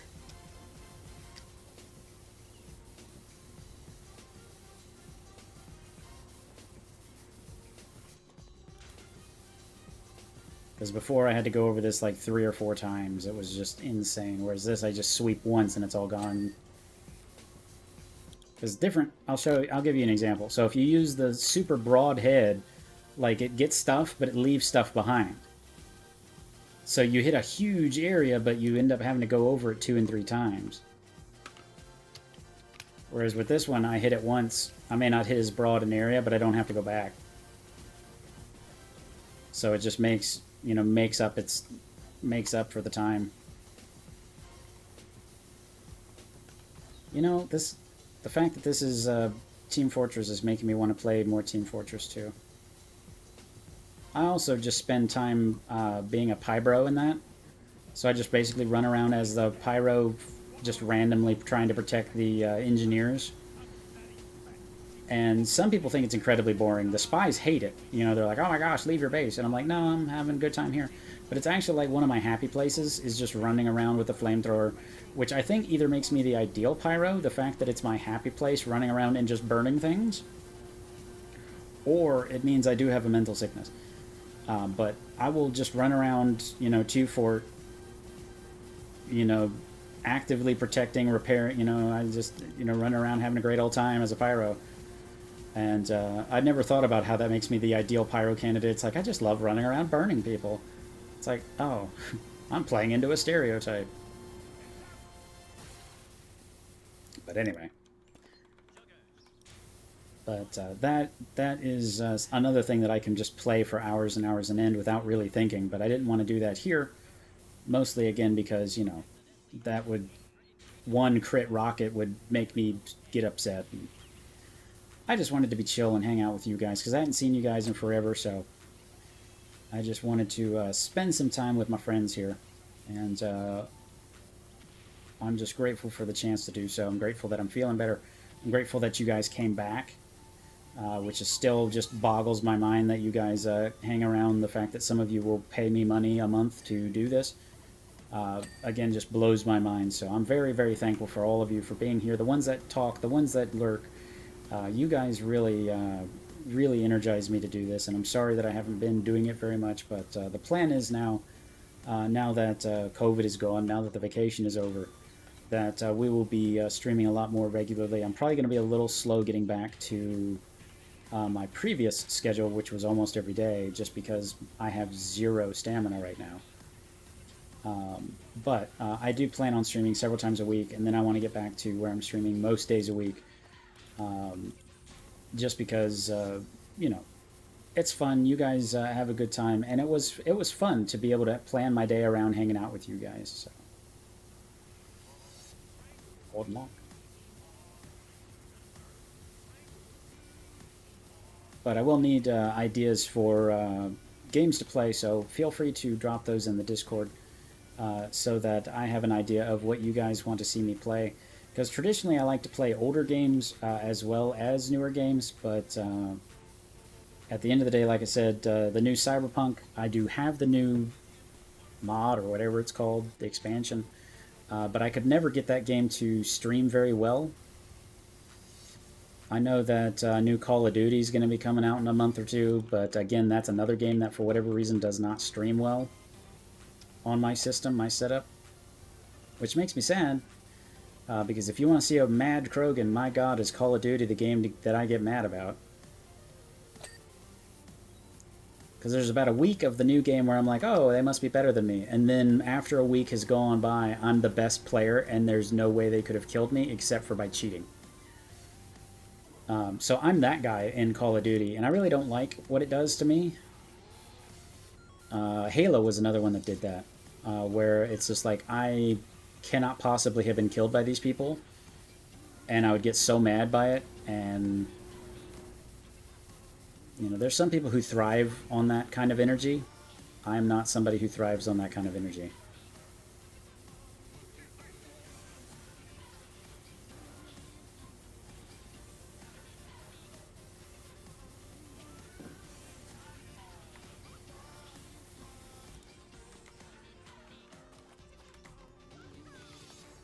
Man, this is going so much faster than the last time I did this with the piece of junk machine. You guys don't even have any idea.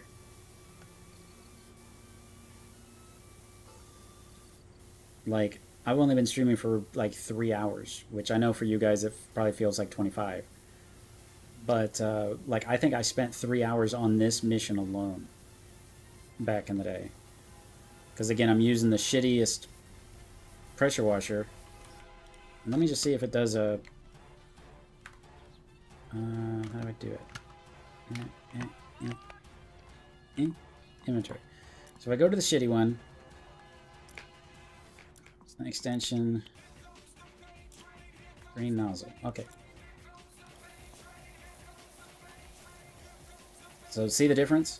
Like, this is what I would have to do, is like, it doesn't wash away all that's there, even when I hit it directly.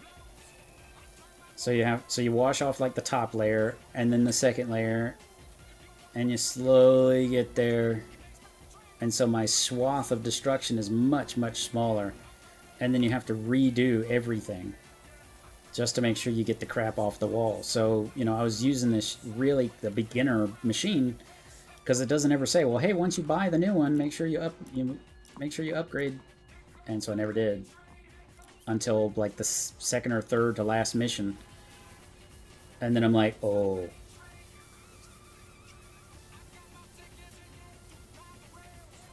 So with this nozzle and this machine just blasting everything, the same nozzle would do, you know, 3 or 4 or 5 times better job. So at least I'm not having to redo every single section that I've gone across. Because while I was playing this game just to be, you know, cathartic, just to enjoy doing nothing of value, there's still a little bit of, you know, you want to see a little bit of effort rewarded here.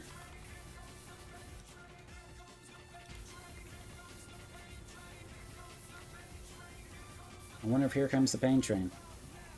And I'm actually doing this the wrong way, because there is a button that you can press to do this, where you can freewheel the... You can aim it a little bit better. But I don't like doing that. And it's funny, because I saw there was actually, like, Twitch one time recommended, like, the world championships of this. Like, you know how they have, you know, games where you play to see who's the best and the fastest and the And it was funny to watch these people. They would give, you know, everybody has the same pressure washer. Everybody has the same amount of goo be gone. And it was funny to watch people trying to compete in a game that, to me, is like the most anti-competition game there is. But then again, I guess the same is true of, you know, most of those casual type games. I'm sure there's a... Jeez, what is it? Candy Crunch. I'm sure there's Candy Crunch competitions where people are trying to, you know, get to level 50 the fastest or whatever. And whereas to me it's just something that you know, moms play to waste time. But of course somebody's going to take it serious, so good for them, you know? Everybody's got to have a hobby or a psychosis or both.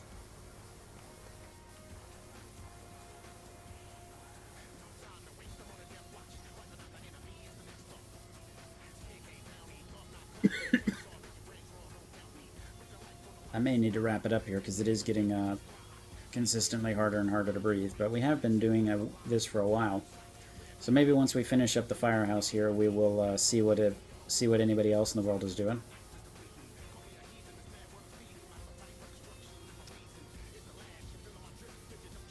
You can't tell me what to do. I said I might. I haven't committed to anything. I might be playing this for another 20 hours, just off camera. You know, you guys ought to give me some ideas of what I should do for my birthday stream, because that'll be in November. Because last year, I don't remember why. I don't remember if I was too sick to do anything, or I was somewhere. Oh, I know what it was. I was having to... last year, I was having to deal with my sick aunt, so it was all of October and half of November. I was basically running back and forth to Georgia, so I didn't stream hardly at all in October, and very little in November. Bing, bing, bing, bing, wow. So I just completed the drill tower wall.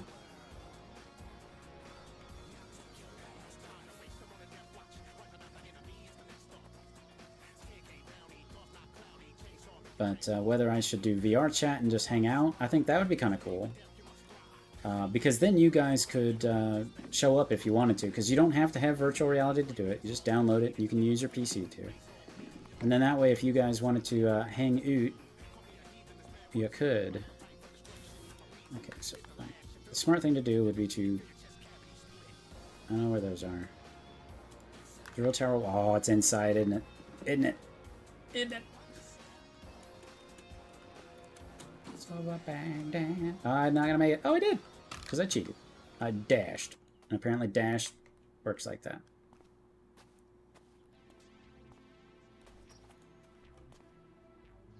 I still don't see anything flashing.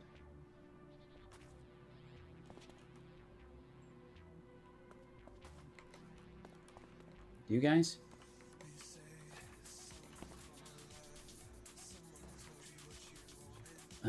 She's lagging for some reason. When this game lags, that's never good.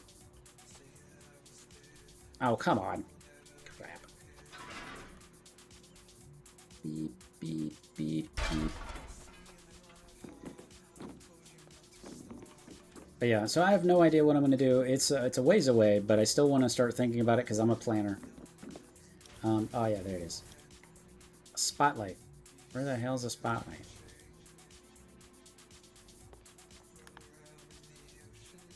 Oh, it's one of the ones on the...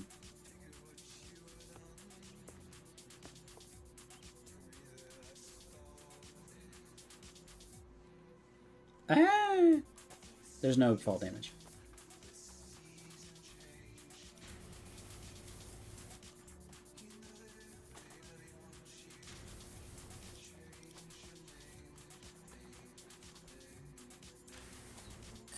There we go. See, always be spraying. Always be spraying, and you can't go wrong. But yeah, so anybody who doesn't have this game and is looking for something to play and just to relax to, I would definitely recommend this game, just because, again, it is very easy to just screw around with and just relax to.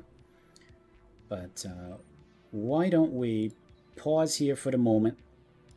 So we'll give this a rest. We'll go ahead and give that a rest for now. We'll see what is going on. We'll see who is doing what now.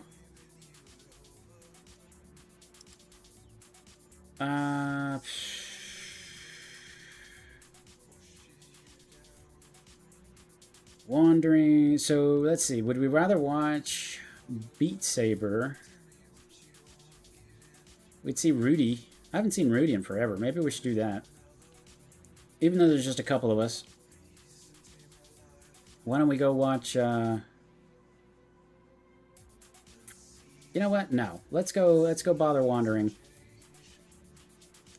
Because we can. He's only got a couple viewers, so let's destroy his viewer count, because that's what it's all about. Trying to get people over a specific number on viewer count. But I appreciate you guys coming back. Thank you so much for hanging out with me. I do know that it was a pretty low energy stream, but we're trying to get our way back from COVID, so thank you so much for hanging out. And we'll probably be back tomorrow. I'll see if I can find something a little bit more energetic to do. But you kiddos have a great night, and thanks so much for hanging out.